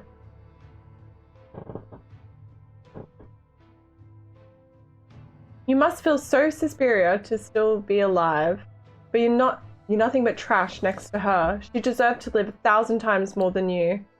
Tears fill my eyes again. I thought I was dehydrated for good. Emma, she was so much better than you, than all of us, and yet she is... I'm going to finish my sentence. Saying these words out loud feels like an almost insurmountable ordeal. Jessica looks at me sadly. It's the first time I've seen that kind of look on her face. Sayu, about Emma... Dan cuts her off. Emma begged you to stay put so you would stay alive. If you'd listened to her, it means you still have hope in you. You want to survive. I didn't move when she died. I watched her die like the worst kind of coward, and since then I still haven't moved. When it would be so easy to end it. I only need to stand up, and Evelyn. I'd like to convince myself that I left Emma to die alone to fulfill her last wish. But the truth is, I had made my decision before she spoke. I had decided to stay put. I was too afraid to die. Well, we've died once, okay? I thought I could survive, find a way to survive. Sayu, Emma sacrificed herself for you until the end. She only thought of you. Don't throw away that chance. We can do this. What was Jessica gonna say? Is there some tea on our girlfriend? Are we meant to be able to save her? Behind Dan, the twins glare at me. It's true, Sayu. Emma was counting on you. If you die without trying, then it's like she died for nothing. A small spark of fury flares up inside me. It gently rekindles a desire that I had almost completely obliterated since Emma left us. The desire to live. The despair I feel does not go away. There is no way out. Evelyn has just proved it. Her magic is far too powerful. Powerful and cruel. Jessica speaks up again. Just read the chat. Look at these spineless idiots who have already given up. You're better than that. I turn back on my laptop without any conviction, scan my eyes, last messages left on the chat. I can't believe it. She just killed 5 people at once. If she killed Emma, then we're all doomed. She kills for fun, I told you already. Don't try to find any rationale. So Sayu's theory was completely wrong? Sayu is just trash. He's been working with her since the beginning. Yeah, maybe he wanted to give us false hope. Sayu, you piece of shit. Why is everyone getting angry at us? Repent. It's because of the sins of a few that we're all doomed. He's crazy. We were all chosen as sacrifices to summon a demon to cleanse the earth of our sins. It's not that crazy. Maybe we're all going to die because of the wretchedness in our class. The rapist, the guy who abuses his girlfriend. Shut up, Matt. Did not deserve to die. He never abused his girlfriend. That makes sense. We're all condemned because of a few assholes who deserve to die. That makes no sense at all, you idiot. We're going to die because of you all. I hate you all. We're all going to die because these guys are worse than animals. That's just disgusting. Shut up. There was also a girl among the victims though, and Emma. It's your fault. Repent. Shut up. Repent. Just shut up. Repent. Popcorn. Hashtag popcorn. Repent. Shut up. Repent. Repent. Repent. I interrupt my reading. The non-stop flood goes on forever. Thank you for the sippy sip, Cav.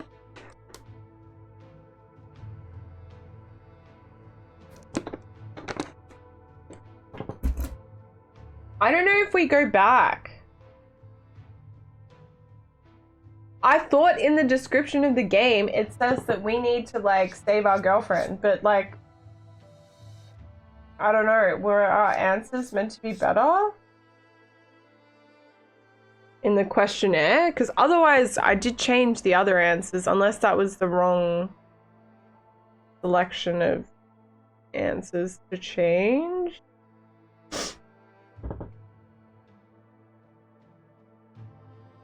I'm not so sure about that, but I like to think so. So these cowards have chosen their fate, but not us. We still have a say. I let out a dejected sigh. Anyway, my theory is wrong. I can't come up with a plan that makes sense without understanding the rules of the game. So what? You've always been too theoretical. Less talking, more acting. What kind of action? Did you see how she killed 5 people in the blink of an eye? Sayukibiz is right. If we don't understand how she acts, we won't be able to exploit her weaknesses. I don't care. I'm not going to sit around and wait for death. The discouragement wins our small assembly. The faces are dark, except for Jessica, who gives me an enigmatic and sad look at the same time. So, all eyes immediately pivot on her, hoping that she'll announce a plan as miraculous as it is unexpected. I have to tell you about Emma. What is she going to say? That she saw Emma throw a piece of trash on the street and hence deserved to die?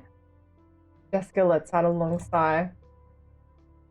I'm sure she was very nice to her friends, and she probably had a lot of affection for you, but...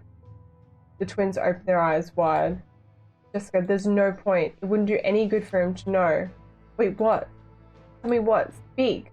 My tone is unnecessarily snarky, but proves my renewed interest in the affairs of the world. Emma, I hate her. It's true. I can't forgive her since... He doesn't need to hear that. I glare at Chloe as she immediately looks down. Shut up, I need this more than ever. What? So our girlfriend did something bad? So is she meant to... Was she always meant to die?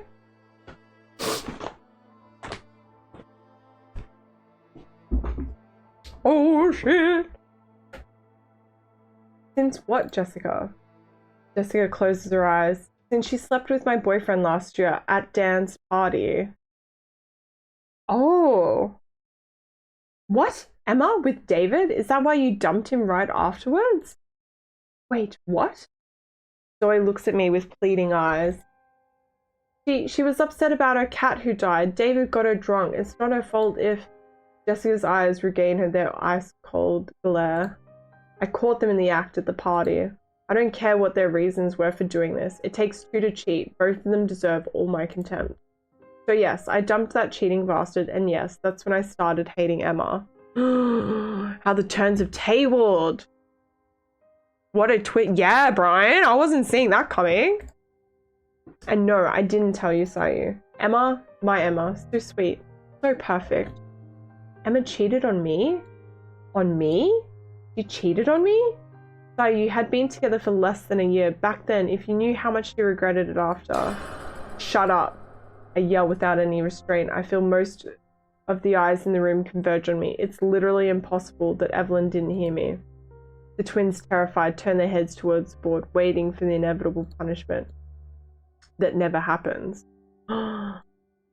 Only the cheerful voice of Evelyn, who continues to recite her lessons, fill the silence, and the noise of the computer keyboard settles down again.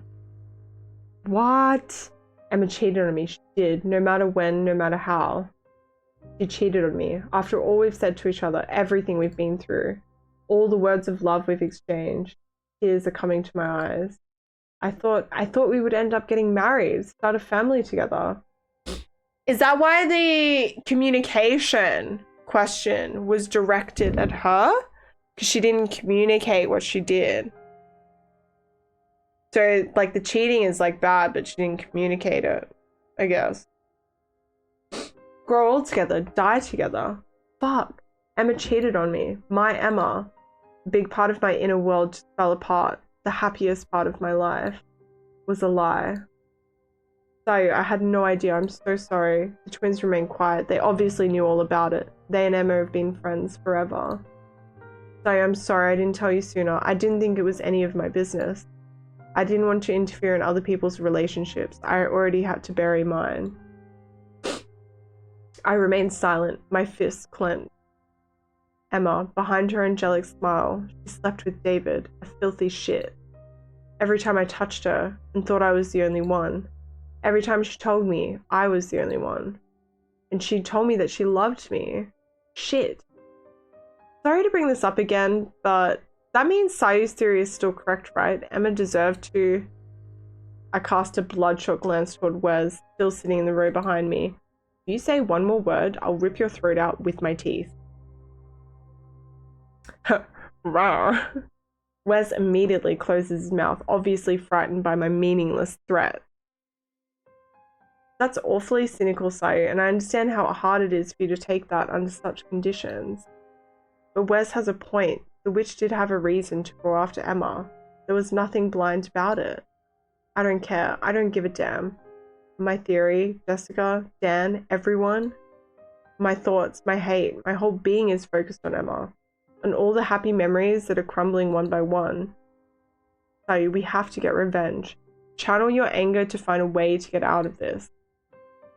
I'm about to propose Dan to go gently fuck himself. I have a plan and I need you. Everyone's eyes go wide-eyed. Wait. Everyone goes wide-eyed. No one expected Dan to come up with a plan, even me. The surprise makes me forget Emma for a moment. You have a plan? We're listening, Dan. Dan sits up straight in his seat, delighted by the general attention. Listen. I close my eyes for a moment to push Emma out of my thoughts and focus on Dan's plan. As Jessica said, we're now pretty sure that the people designated to answer the question have all done something bad, according to the witch's completely fucked up standards, of course. The only people who might have been offended by that, dead, are no longer around to voice their concern. And it seems she wants to kill people in a certain order. That's why she designates her victims one by one, so that the survivors have plenty of time to torture themselves by thinking about their own potentially reprehensible acts. But his morbid little game has a flaw. We're now hanging on Dan's every single word, who marks a very theatrical pause, as if he's forgotten the situation we're currently in. Out with it! Well, for every question she already has a target in mind, so we just need to volunteer. Dismay fills most of the nearby faces except for Wes, who looks at Dan intensely. I knew I shouldn't have raised my hopes up. It's Dan we're talking about. You shouldn't have had any expectations. Jessica slaps him on the back of the head. That's your brilliant plan? You think she's going to break down on her own at the genius of your unexpected reaction? Wait, I'm not done. The idea is just to divert her attention with something she won't anticipate. I stare at Dan with a puzzled look. His plan makes absolutely no sense, but I like the idea of trying to confuse Evelyn. Take her out of her comfort zone. Then what? If I get her attention, then one of you can stab her from behind. Stab her with what? You walk around with a knife in your bag? Dan turns his head towards Emma's dead body, pierced by a long blue dagger whose hilt still seems to glint slightly. With this thing. Dan turns back to me. I'm sorry, he shakes his head. Sorry, this is the only weapon we have on hand. The others are too far away. There's no chance we can get to them without the witch noticing. I look down at Emma and immediately look away, overcome with a nausea that is all too familiar. My mind is flooded with conflicting feelings between despair at having lost Emma and anger at knowing that our relationship, that it was all a lie. I don't think she deserved to die. Nobody deserves to die. Not for this. Not for breaking my heart. Not for something so trivial. But if it's really something trivial, how come I feel so much pain inside? I bury my head in my hands to banish the memory of Emma. I have to stay focused on Evelyn. Evelyn, the source of all evil, the source of all this horror. I speak in an incredibly weary tone. Let's say we do manage to use this dagger. How do you plan to... You really plan to stab her? In case you've been sleeping all morning, she's a witch. Physical weapons are powerless against her. Oh yeah, and how did you figure that out? It's all in the movies. Are you that dumb? This isn't a movie. This is the real world. We're talking about our lives. So what? This is the only frame of reference we have. A frame of reference invented by people who have never done magic in their lives. You think there's some kind of magic school to learn how it works? Of course movies writers have never done magic in their lives. Stop trying to confuse me. Who gives a shit about this? Mystery horror Vian. Wait, Vian? Hello, Freya. Yeah, it's like, I guess it's like a mini mystery horror, right? Hopefully we're headed in the right direction. I'm guessing there's wrong answers, so we have died already. The witch breathes like we do, and if she has a hole where her throat used to be, she'll stop breathing. It's that simple. The twins sigh heartily. They and Dan never had a particularly cordial relationship. Alright, you have a better idea? Any idea would be better than that. Go ahead, I'm listening. Stop targeting her. It's for you to justify your lousy plan. I roll my eyes. So much inefficiency. It seems like they're more interested in crediting each other than coming up with a plan that works for everyone. They should go into politics. Dan, I don't understand your plan. Can you sum it up clearly? Dan puts both of his hands on the table, a very peculiar look on his face, tense features, fixed gaze, frowning eyebrows. He's either thinking intensely or about to fart. I hope he is thinking intensely.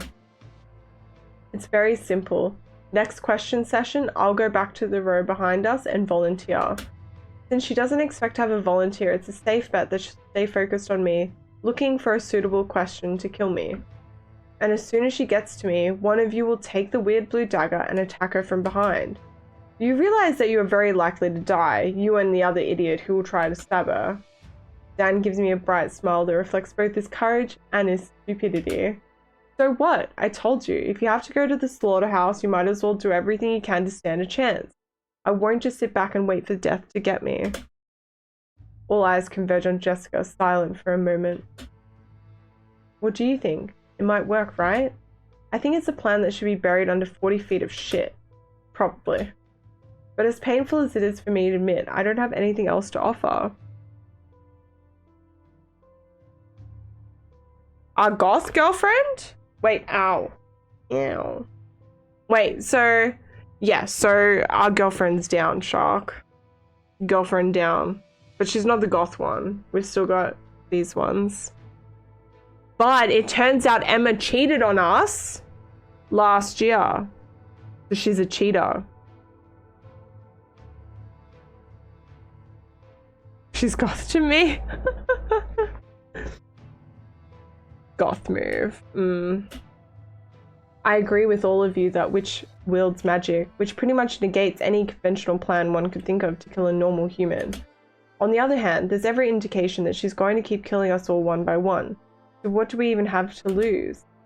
And at this little game, maybe she'll actually be surprised by the fact that an idiot like Dan is volunteering to answer questions? And that it will open a window of opportunity for us to attack her?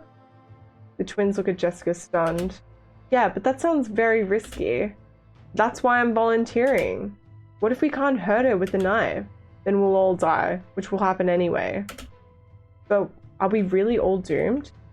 You all witnessed Evelyn's behavior. Even though her question targets specific people for a final moment of horror before death, she also uses absurd rules to kill innocent people. In other words, those who disrupt the course. Let's not be naive about her intentions. I think it's now clear that she plans to kill us all. I don't know, she only targets the unclean and those who are stupid enough to not follow the rules. I don't think she wants to kill us all.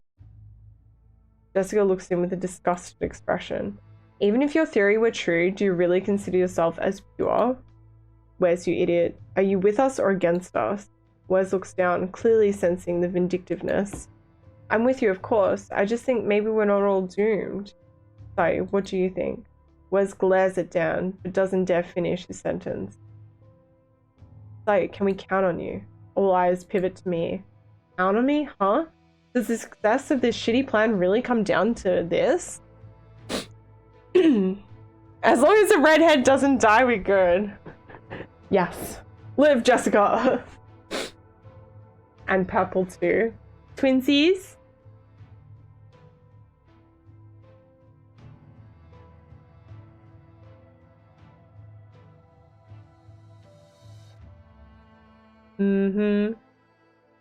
We got this.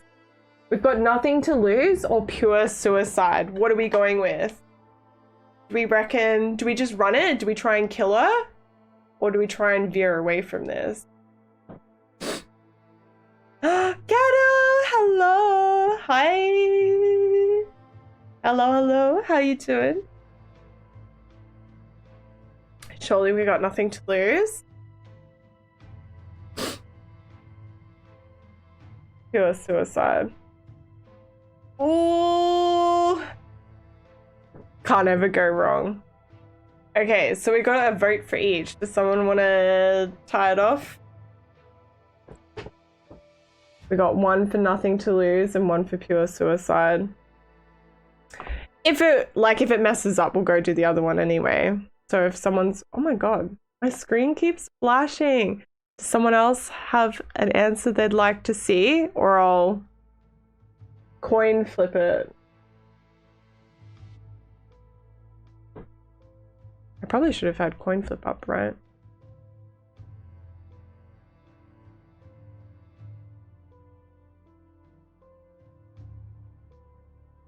What do we reckon?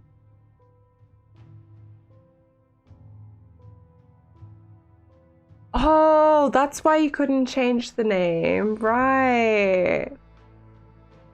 Oh.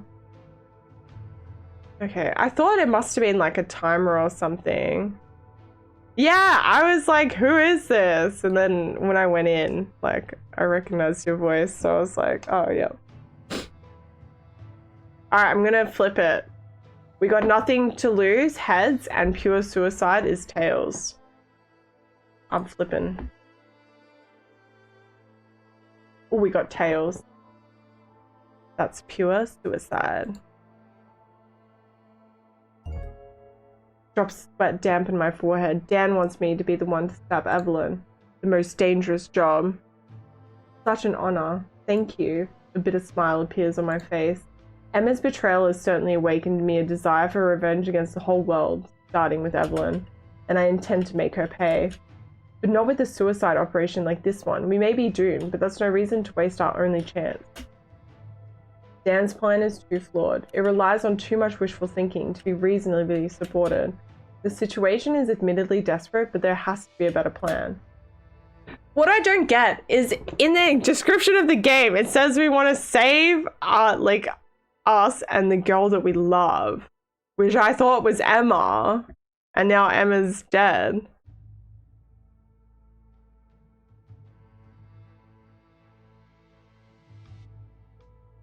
Oh, true. That's a good idea. I'll wait till you can change your name back. So whoever's like left and then build up again. That's so sad though. So unfortunate.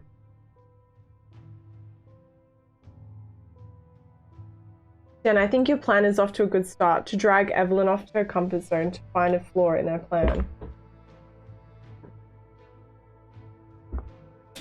The problem is we haven't found that flaw yet. Someone will come at her from behind. That's the plan. But like that, it sounds even worse. Come on, I know you by heart. You assume that she'll be distracted enough because you raised your hand. And if things go wrong, you plan to improvise. Volunteering to throw her off is a good start. The rest is just organized suicide, and it can't be called a plan. So, what would you rather do? Waiting your turn like a beast condemned to the slaughter? I remained silent for a few moments.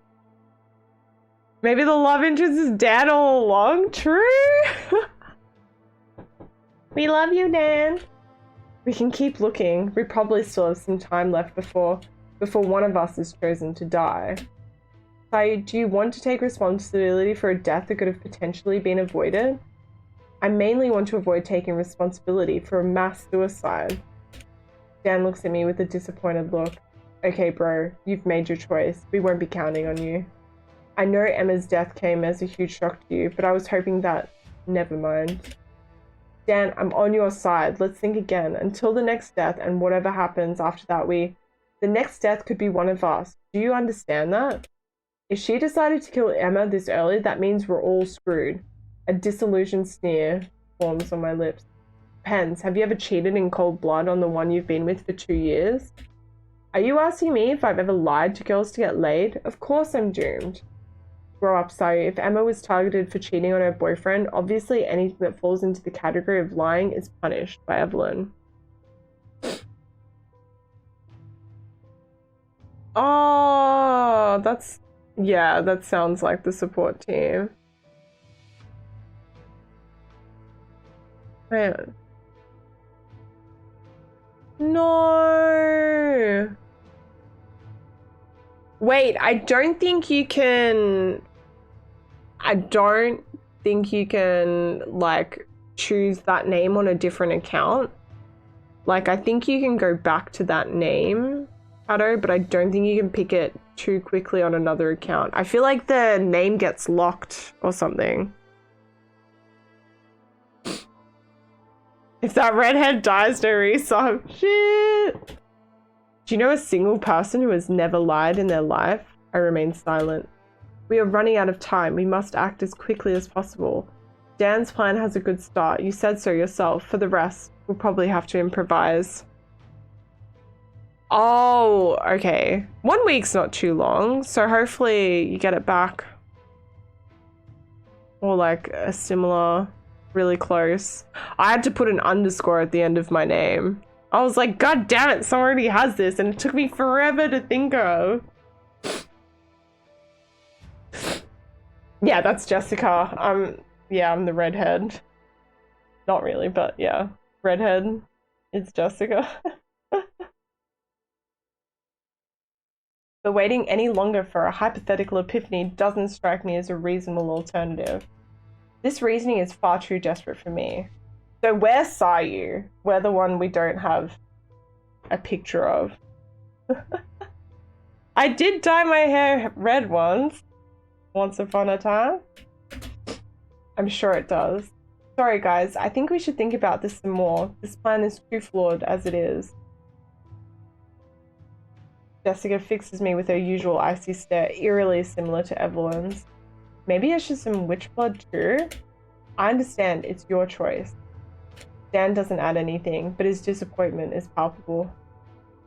But then who's going to do the stabbing part? Me. Dan turns to Jessica, eyes wide. No way. Shut up, Dan. I know you were counting on your buddy, Sayu, but I've got as much experience as you do in stabbing someone. Indeed, I can well imagine Jessica being able to stab someone without qualms. Someone, or even anyone for that matter. It's way too risky if anything should happen to you. Dan hardly hides his embarrassment. Wes can do it. What do you say, Wes? Can I count on you? As usual, Wes stammers something unintelligible and his gaze quickly dives to his shoes. Jessica plunges her large, piercing eyes into Dan's. Dan, I trust you. If you say you'll take care of distracting the witch, then I know you'll do it. Dan's face reddens a little more. Jessica, that's nice. Shut up. My amused smile soon disappears and I lower my eyes to the floor. As much as I've tried to convince them to think a little harder about this suicidal plan, I can't help but think that I'm letting them down. Dan, Jessica, all of them. Yeah, shut up, Dan. They're going to take crazy risks to save us all, and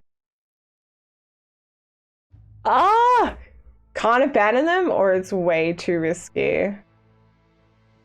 Yeah, I know. Like, are we meant to do the stabby, or are we gonna die for doing the stabby? Or like, because if we say it's way too risky, I think that's how we lived, like, before with Emma. But like, I don't know if there was potentially a way for Emma to live. I'm not sure. I can coin flip it again. Okay, heads for I can't abandon them. Tails, it's way too... Oh, I feel bad if we abandon them though. But like... I kind of want to see if we can stab her, but then I feel like she just kills everyone, right? But then we can just redo it.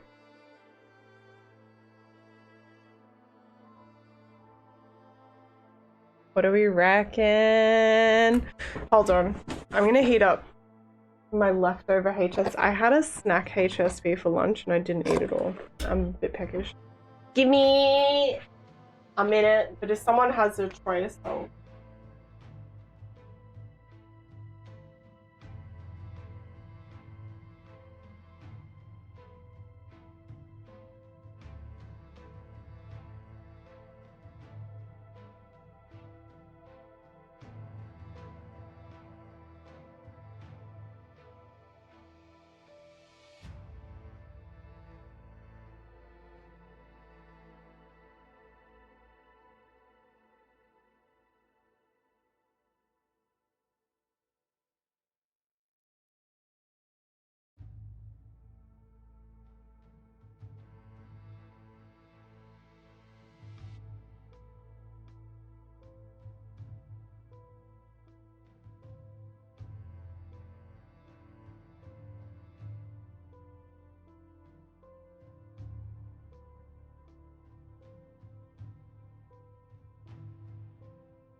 Okay.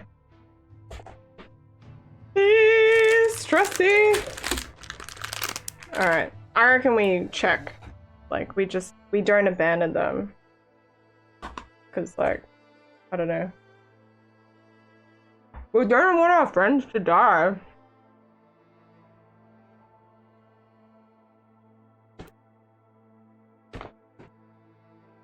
Oh. Fight!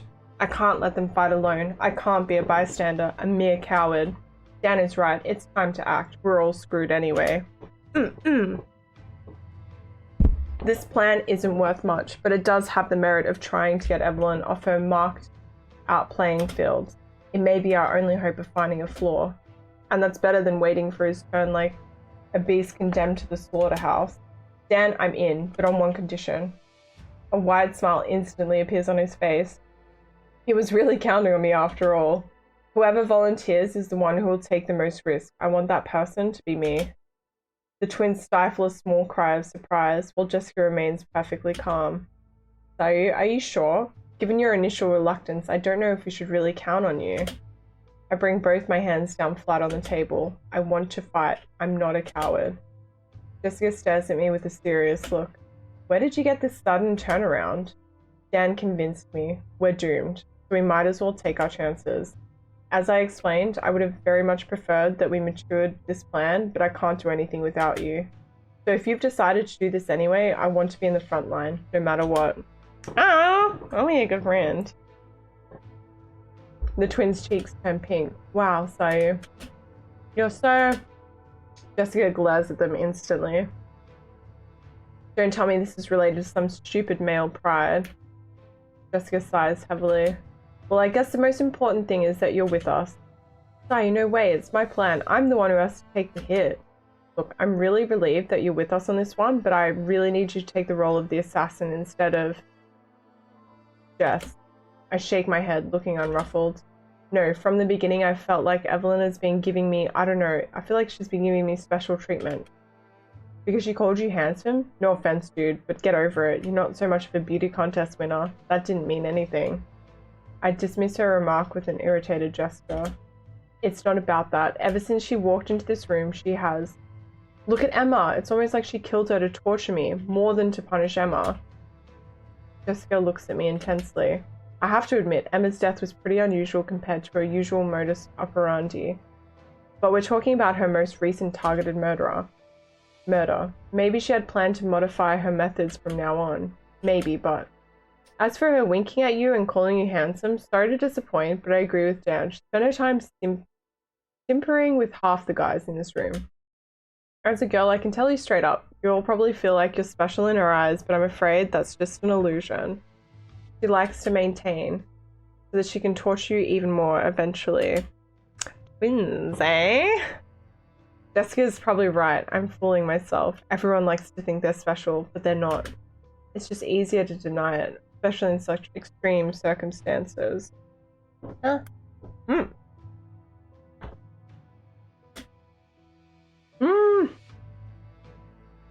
And yet that look so penetrating, so bewitching. How could it not meant be for me? It's as if she could read my soul. So, I need you for the second and equally perilous step. I need you to stab her. I shake my head again. I ask a question, you stab her, or someone else. I don't care. Besides, you are much more of an action guy than I am. I don't know if I could stab someone without passing out. Sayu, for fuck's sake, do you think I'm a hero or something? I'm terrified too. You'll be much better at this part than me. I ask the question, you figure it out for the rest. Those are my terms. I take it or leave it. Jessica closes her eyes, a hand over her face. You're even more stubborn than Dan. Guys are such idiots. Sayu, you're a hero. Sayu, we trust you. The twins seem more concerned with the tragically romantic nature of my speech than with its effectiveness. Might as well not rely on them too much. As for Wes, he looks away every time I look at him. He's probably delighted to escape any responsibility for the execution of this plan and doesn't want to be noticed too much. Story of his life. If you can't beat him, join him. Okay, bro. If this is the only way to get you on board with this one, I'm counting on you. Yeah! Teacher loves me. Teacher's pet. Hello, survivor.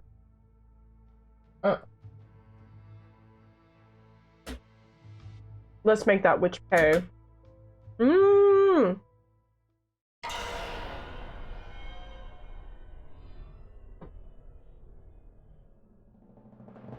Evan finally turns away from the board in a strikingly graceful movement. Her unearthly beauty seems to grow with each passing moment. I positioned myself near the stairs and the twins moved to my left. In the row in front of us, Dan positioned himself next to Jessica and Wes. The blue dagger lies at his feet, hidden by my own body. It would be too risky for him to keep it in his hands. Evelyn would notice it immediately when she walks up the stairs. Alright, it's question time! Oh, predecessor may be true. My heart rate suddenly speeds up. The moment of truth is approaching. I'll probably die in a few minutes. Ah! Emma's face quickly flashes before me. Despite her betrayal, I'm unable to completely suppress my feelings for her, especially since I am probably about to join her very soon in the afterlife. Maybe she had a good reason to cheat on me? Maybe it's because I didn't care enough? Or because it just took her longer to feel what I was already feeling for her back then? The twin said she bitterly regretted what she did back then, over a year ago. What she did, cheating on me, with some trash who was also in a relationship. My ambivalent feelings begin a new tumultuous clash within my heart. I sigh heavily. Hatred alone will do me no good. I must channel my anger towards Evelyn, the one because of whom everything started. With my eyes closed, I whisper a few silent words as if to exercise my inner demons. Emma, I'm sorry. I love you. When my eyes open again, I feel like they glow with a fierce light. Or at least, I strongly hope so. Because the rest of my body is racked with tremors from the terror I am feeling. Shit. Why did I volunteer to throw myself into the lion's mouth? We just finished the chapter on justice, which is perfect because I have some questions for you. Evelyn pauses, her gaze fixed on me. Or to be precise, on the shaking arm I'm painfully managing to hold up. Yes, Sayu? I gather all the hate I'm feeling right now and channel into my eyes before answering her. I volunteer. Evelyn looks at me with a very surprised look. Dan was right. She wasn't expecting this. Her surprise quickly gives way to a cruel smile that blossoms on her beautiful cold face, and she slowly walks up the stairs in my direction. Well, I'm glad to see you're trying to be such a good student, Sayu. Her movements seem appallingly slow to me, but that's probably because I'm living my last moments. I slowly lower my arm as Evelyn finally reaches my height. Behind me, I can almost feel the tension that has completely overwhelmed Dan. Stand up, please. Despite my shaking, I manage to stand up and face her. Her enigmatic smile widens a little more. When her long, graceful fingers gently brush my cheek, I feel as if I've slipped into another dimension where we'd be completely isolated from the rest of the world.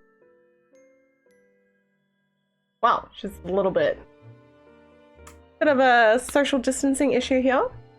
Sayu, you naughty boy, what are you trying to do? Sweat drips down my forehead. It's as if her eyes are able to read me like an open book. Has she figured out our plan yet? I volunteer. Volunteer? Evelyn runs her sharp tongue over her lips. Is it because I took care of your little sweetheart? The tremor in my jaw betrays my emotions. What a hopeless romantic you are. This is so moving. Emma is, well, such a lucky girl. Don't talk about her. Each word inflicts a jolt of pain in my temples, but somehow I manage to respond intelligibly. Evelyn's gaze becomes falsely sympathetic.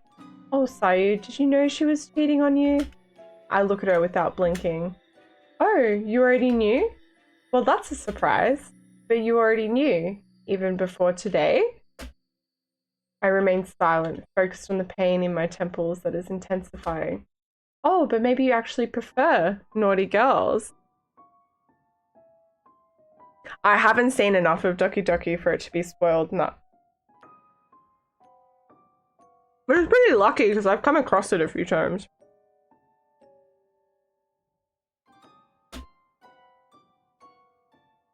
Shut up. I can barely articulate a word. The pain is almost unbearable. Did you actually enjoy it? Knowing that her body used to ripple warily against other men's despite your supposedly exclusive relationship? Yeah. Yeah, I know. I can't do them that frequently. I don't think my voice can handle it, but like, I'm definitely down to try. Maybe the maso... Damn these words! I need a dictionary! Maybe the masochistic excitement of hoping she would end up saying someone else's name during your intimate moments? Ah, youth. Evelyn breaks into a cruel little laugh.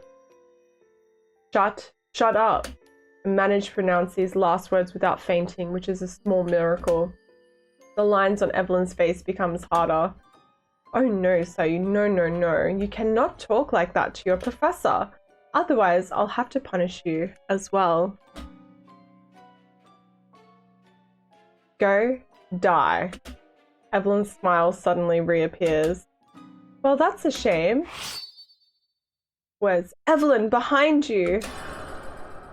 Wide-eyed, Evelyn turns around and intercepts Dan's sword arm in a blue flash. Oh! She clenches her right fist back into the void and Dan caught in pain on the floor. The dagger falls with a thud and bounces off a handful of steps. Wes, you traitor! Wes stands, his eyes bugging out. Evelyn, is everything okay? Her magic is still focused on Dan. Evelyn turns to Wes. Thank you, Wes. I didn't expect such exemplary behavior from you. I'm not handing out any reward, but you definitely deserve one. Wes bulges his chest slightly as Jessica looks at him in horror. I'm just fulfilling my student duty to help you. Fuck, Wes! Wolfpack, hello! How you doing? Welcome back. Oh my god, this is getting so intense. Hold on, let me just have a nibble.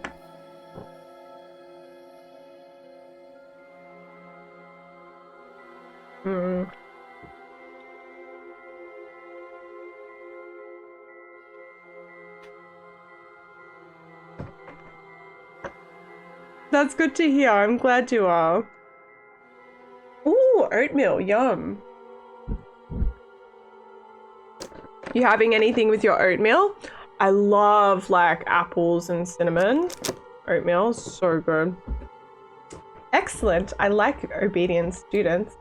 As for you, you little brat. She redirects her attention to Dan, who stifles a howl of pain. I don't know what magical torture she's subjecting him to, but the pain seems unbearable. It is forbidden to attack your professor.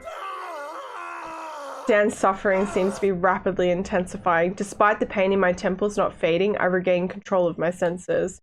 Damn it, I have to do something. I see the dagger that seems to be calling me with all its might on the step in front of me, right next to Evelyn. The opportunity is far too good to be true.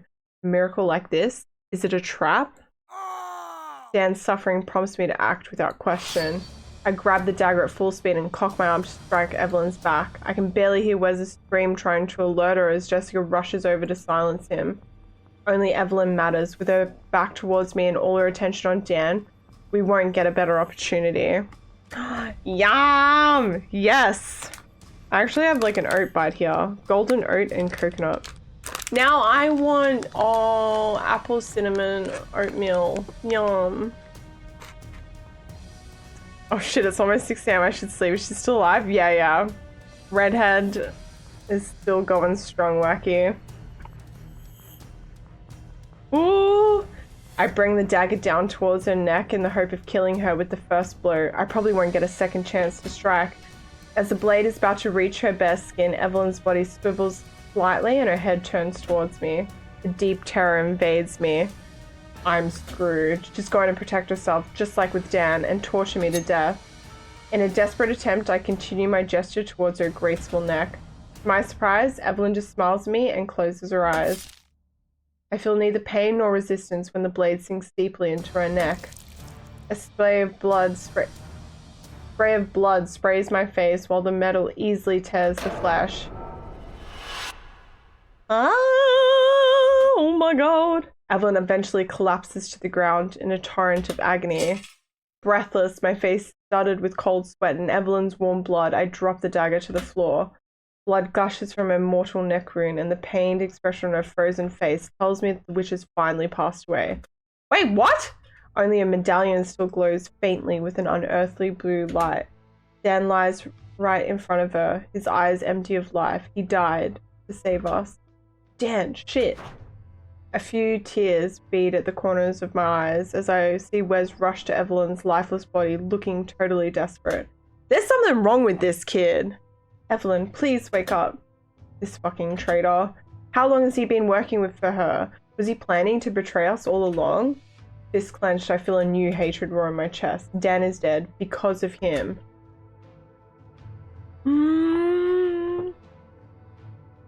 Oh shit. Do we kill him? I kind of pissed off at him.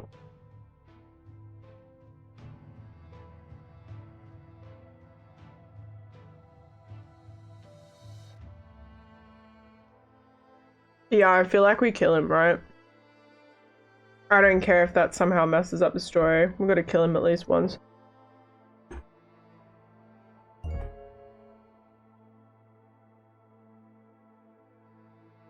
I lower my eyes with murderous rage towards Wes and slowly pick up the dagger lying on the ground. Blood still needs to spill in this room. Blood for the bloodglots! Eye for an eye. Zoe suddenly wraps her arms around me. So, stop. It's over. We're safe now. I look at her with a surprised look. Is it over? Wes continues to sob beside Evelyn's dead body while other students timidly join us to contemplate the death of their tormentor. That traitor has to pay. Zoe replies in a pleading tone. Emma wouldn't want that, please. So, there's no point. So, I thought I would just get to kill him. So, don't do this. We have to stop this bloodshed. I try to push the twins away, but Zoe clings to my arm with all her might. The witch is dead. She was the only one who deserved to die. That filthy traitor, why would he do something like that? It's because of him that Dan is dead. Maybe, but he's no threat, and... We're interrupted by the sound of Jessica delivering a strong kick directly into Wes's jaw. Yes. At least one tooth comes loose, and the traitor's body collapses to the side. Wes lets out a cry of pain, but Jessica continues to kick him as he contorts on the floor. You little, vile, traitorous shit. Wes starts coughing up blood and Zoe rushes over to Jessica to interrupt the brutal beating. Jessica, stop. The witch is dead. Jessica slaps her with a resounding blow, then resumes the strikes against Wes, who remained collapsed on the ground. He killed Dan. He's a traitor who wanted us all dead. He must pay. I step between her and Wes, the dagger red with Evelyn's blood still in my right hand. Jessica looks at me with all the hate in the world in her eyes. You want to save him too? You think it's fair? I shake my head and hand over the dagger. Make him pay. Wait, we don't even kill him! Okay. Jessica's eyes watch me with all their intensity for an interminable moment, then disappear under a blanket of tears. Why? Why did he betray us like that? I place my hand on her shoulder in the vain hope of comforting her. All around us, the students scatter towards the door, too happy to be alive to care about Wes's fate. Out of the corner of my eye, I spot one timidly open the door without encountering a curse. A triumphant clamor fills the room, and the students all rush out. It's really over. The curse is lifted. We are saved.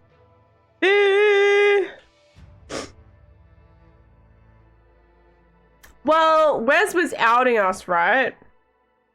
I feel like it's a fair call to be like that. Thank you for leg tape flippers. I'll do it in a minute. Still reeling from emotion, redouble in intensity. Dan would never have died if it weren't for him. We already had the witch to deal with, so why? A raspy cough interrupts us and Wes's guttural voice reaches my ears. Why? Why? To survive, like I've been doing my whole life. The few remaining students stare at Wes with a stunned look. It's easy for you, beautiful, popular people. Life is so easy. A twisted sneer appears on his bloody face. Me, to survive, I had to take refuge under the wing of the powerful all my life. Nobody cares about a guy like me. Staying in the shadow of the popular ones is the best I can hope for. It's my only way to exist. No one believed in your plan, not even you. The only way to survive was to serve Evelyn. With her power, she could have established a new order, a new justice, where people like me can exist without depending on people like you. But now she's dead, and all this slaughter will have been for nothing. Your lousy plan will have been for nothing. I know! Look at that rat!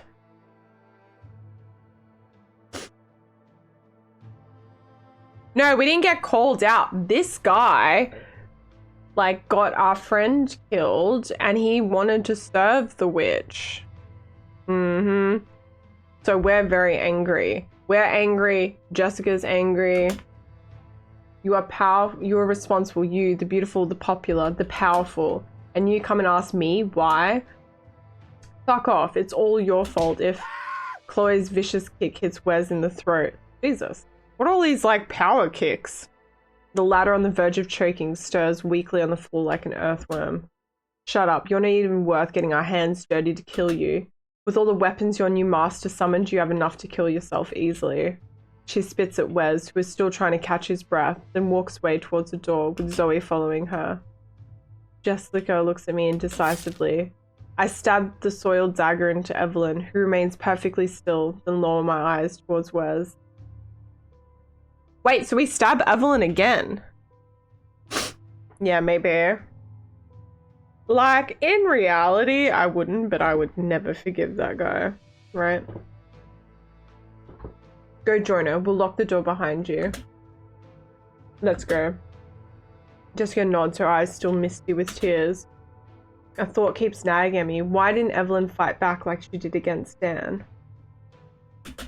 It's like she let me kill her. I shake my head. It doesn't make sense. Then why does this uneasy feeling refuse to go away? I walk slowly towards the exit, a terrible smell of blood behind me. I try in vain not to look at the corpses that litter on the floor, like disarticulated puppets subjected to the vindictiveness of a capricious child. All this carnage because of Evelyn. Oh!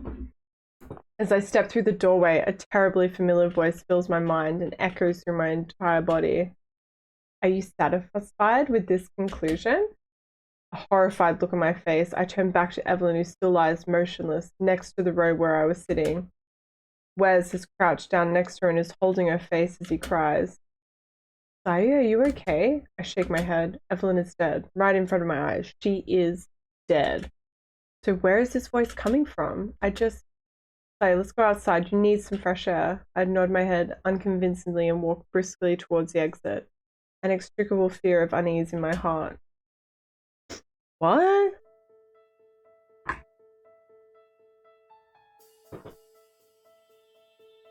I welcome the blue sky with great relief. The sun is obviously at its zenith.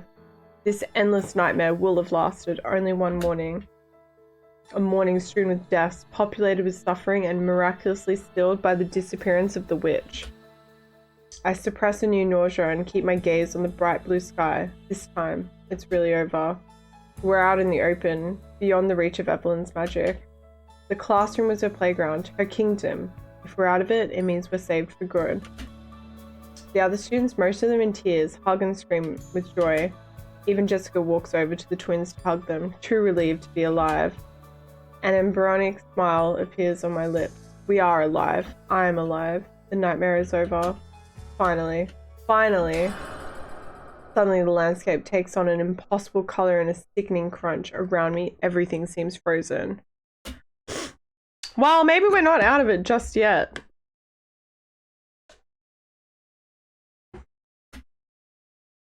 An icy wind carrying the rumors of a melodious voice that whispers softly in my ears. Does this conclusion really suit you? Overcome with a dull panic, I look around frantically. Am I hallucinating? Where is this voice coming from? You are dead, Evelyn, you are dead. You no longer exist. A terrifying burst of laughter, both near and far, rings in my ears. The impossible colors all around me seem to swirl in a hellish spiral. Is it really over? Wah! So...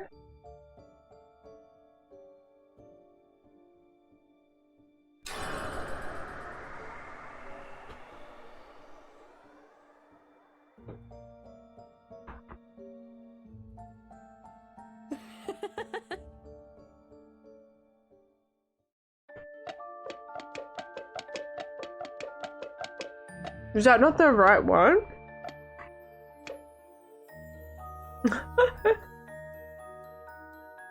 True. You never see how they deal with it, right?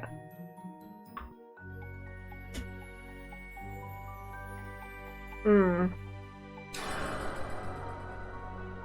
Wait. Oh, this is not the start. Okay. I look around frantically. I'm standing right in front of the entrance to the main building of the university, my back warmed by the morning sun. Yo, Sayu, what's wrong? Gotta stop taking care of yourself after midnight, alright? Bobby Dan looks at me sarcastically. Dan! Dan is alive! Dan! I rush over to him and hug him with all my strength. Hey, what are you doing? Tears blur my vision, but Dan's heartbeat confirms that he's alive. Dan, you are... Please tell me it's your phone I'm feeling right now. I can't help but laugh nervously. It's definitely Dan, with his favorite lousy joke. No offense, bro. I'm flattered and shit, but I actually prefer girls. Hey, are you crying? Yeah, I'm wondering, like, how much this changes, like, the outcomes. Hmm.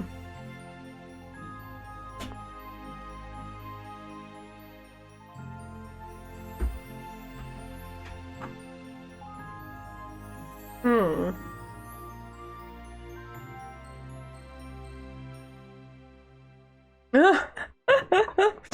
She survived, but I wonder, do we have to do that all over again?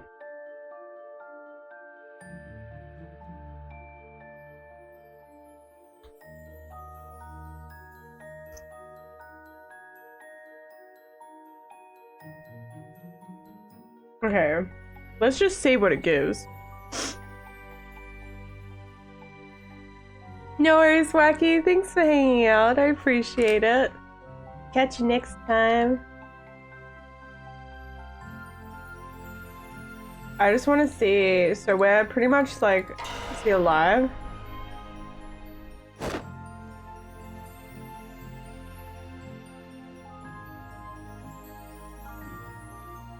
Does this conclusion really work for you?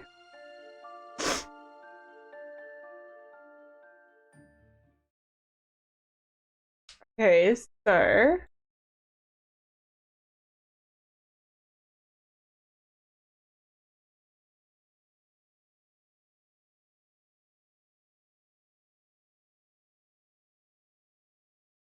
Oh!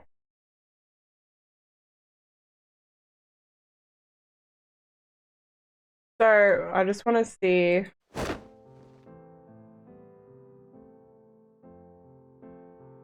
Can we... Oh, we can't.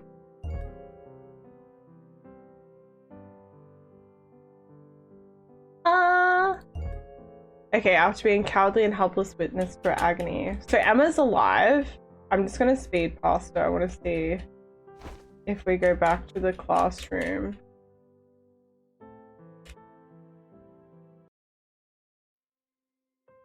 Yeah, I did actually. Slowly.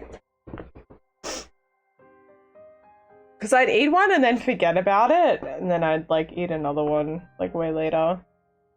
I did it though. And I was like, I better slow down on the warheads for a while because they're really intense.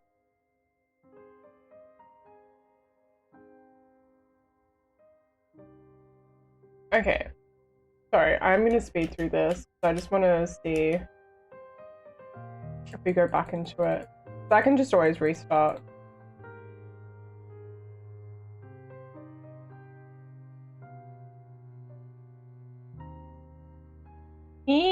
Keep going, keep going. Oh my god. Because I've been reading for like 4 hours and I just like... I'm not ready. Ah!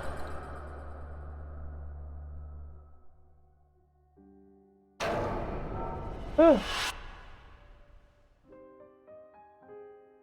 Let me see. Maybe we just go back to the...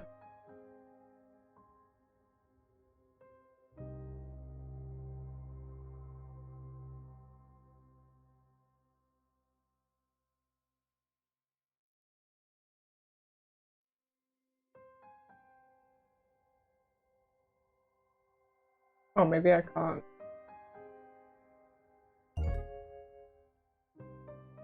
Lore! Okay, I shouldn't have skipped.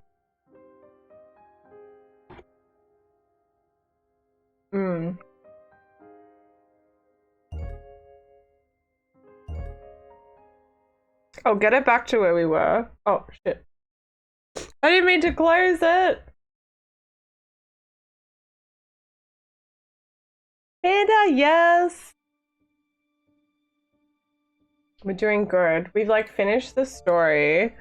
I'm just gonna get it back to where it was and then we'll continue it another time. Oh.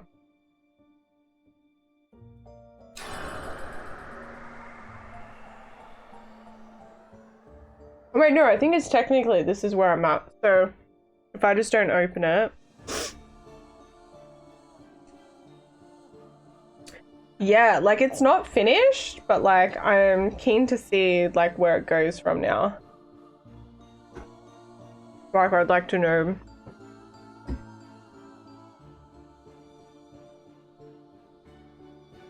Definitely interested to see.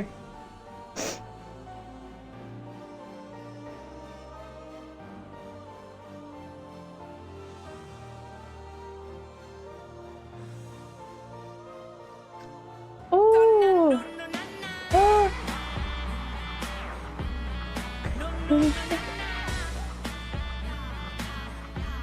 Spiky! Thank you so much for the resub. Hello. I hope you're having a good day. Yeah, so it's like pretty interesting so far. I might continue it next Monday.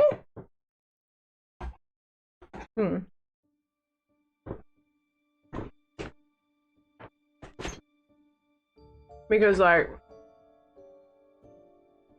man, I can't even exit that now. I just have to close it. I'll just make sure we're up to the same part without changing anything next time. Yes, it's like 10 p.m. for me. So I'm gonna read out. I've been like reading out loud for like nearly 4 hours. It's like just like so intense, like to talk so constantly. I'm like, whoa. But it's been good. I like the game so far. Appreciate everyone sitting through. I don't have one of those like majestic voices.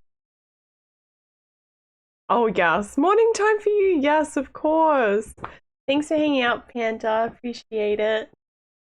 I see Toast, Raw Toast is playing Diablo. I'm pretty excited to have a peek of Diablo.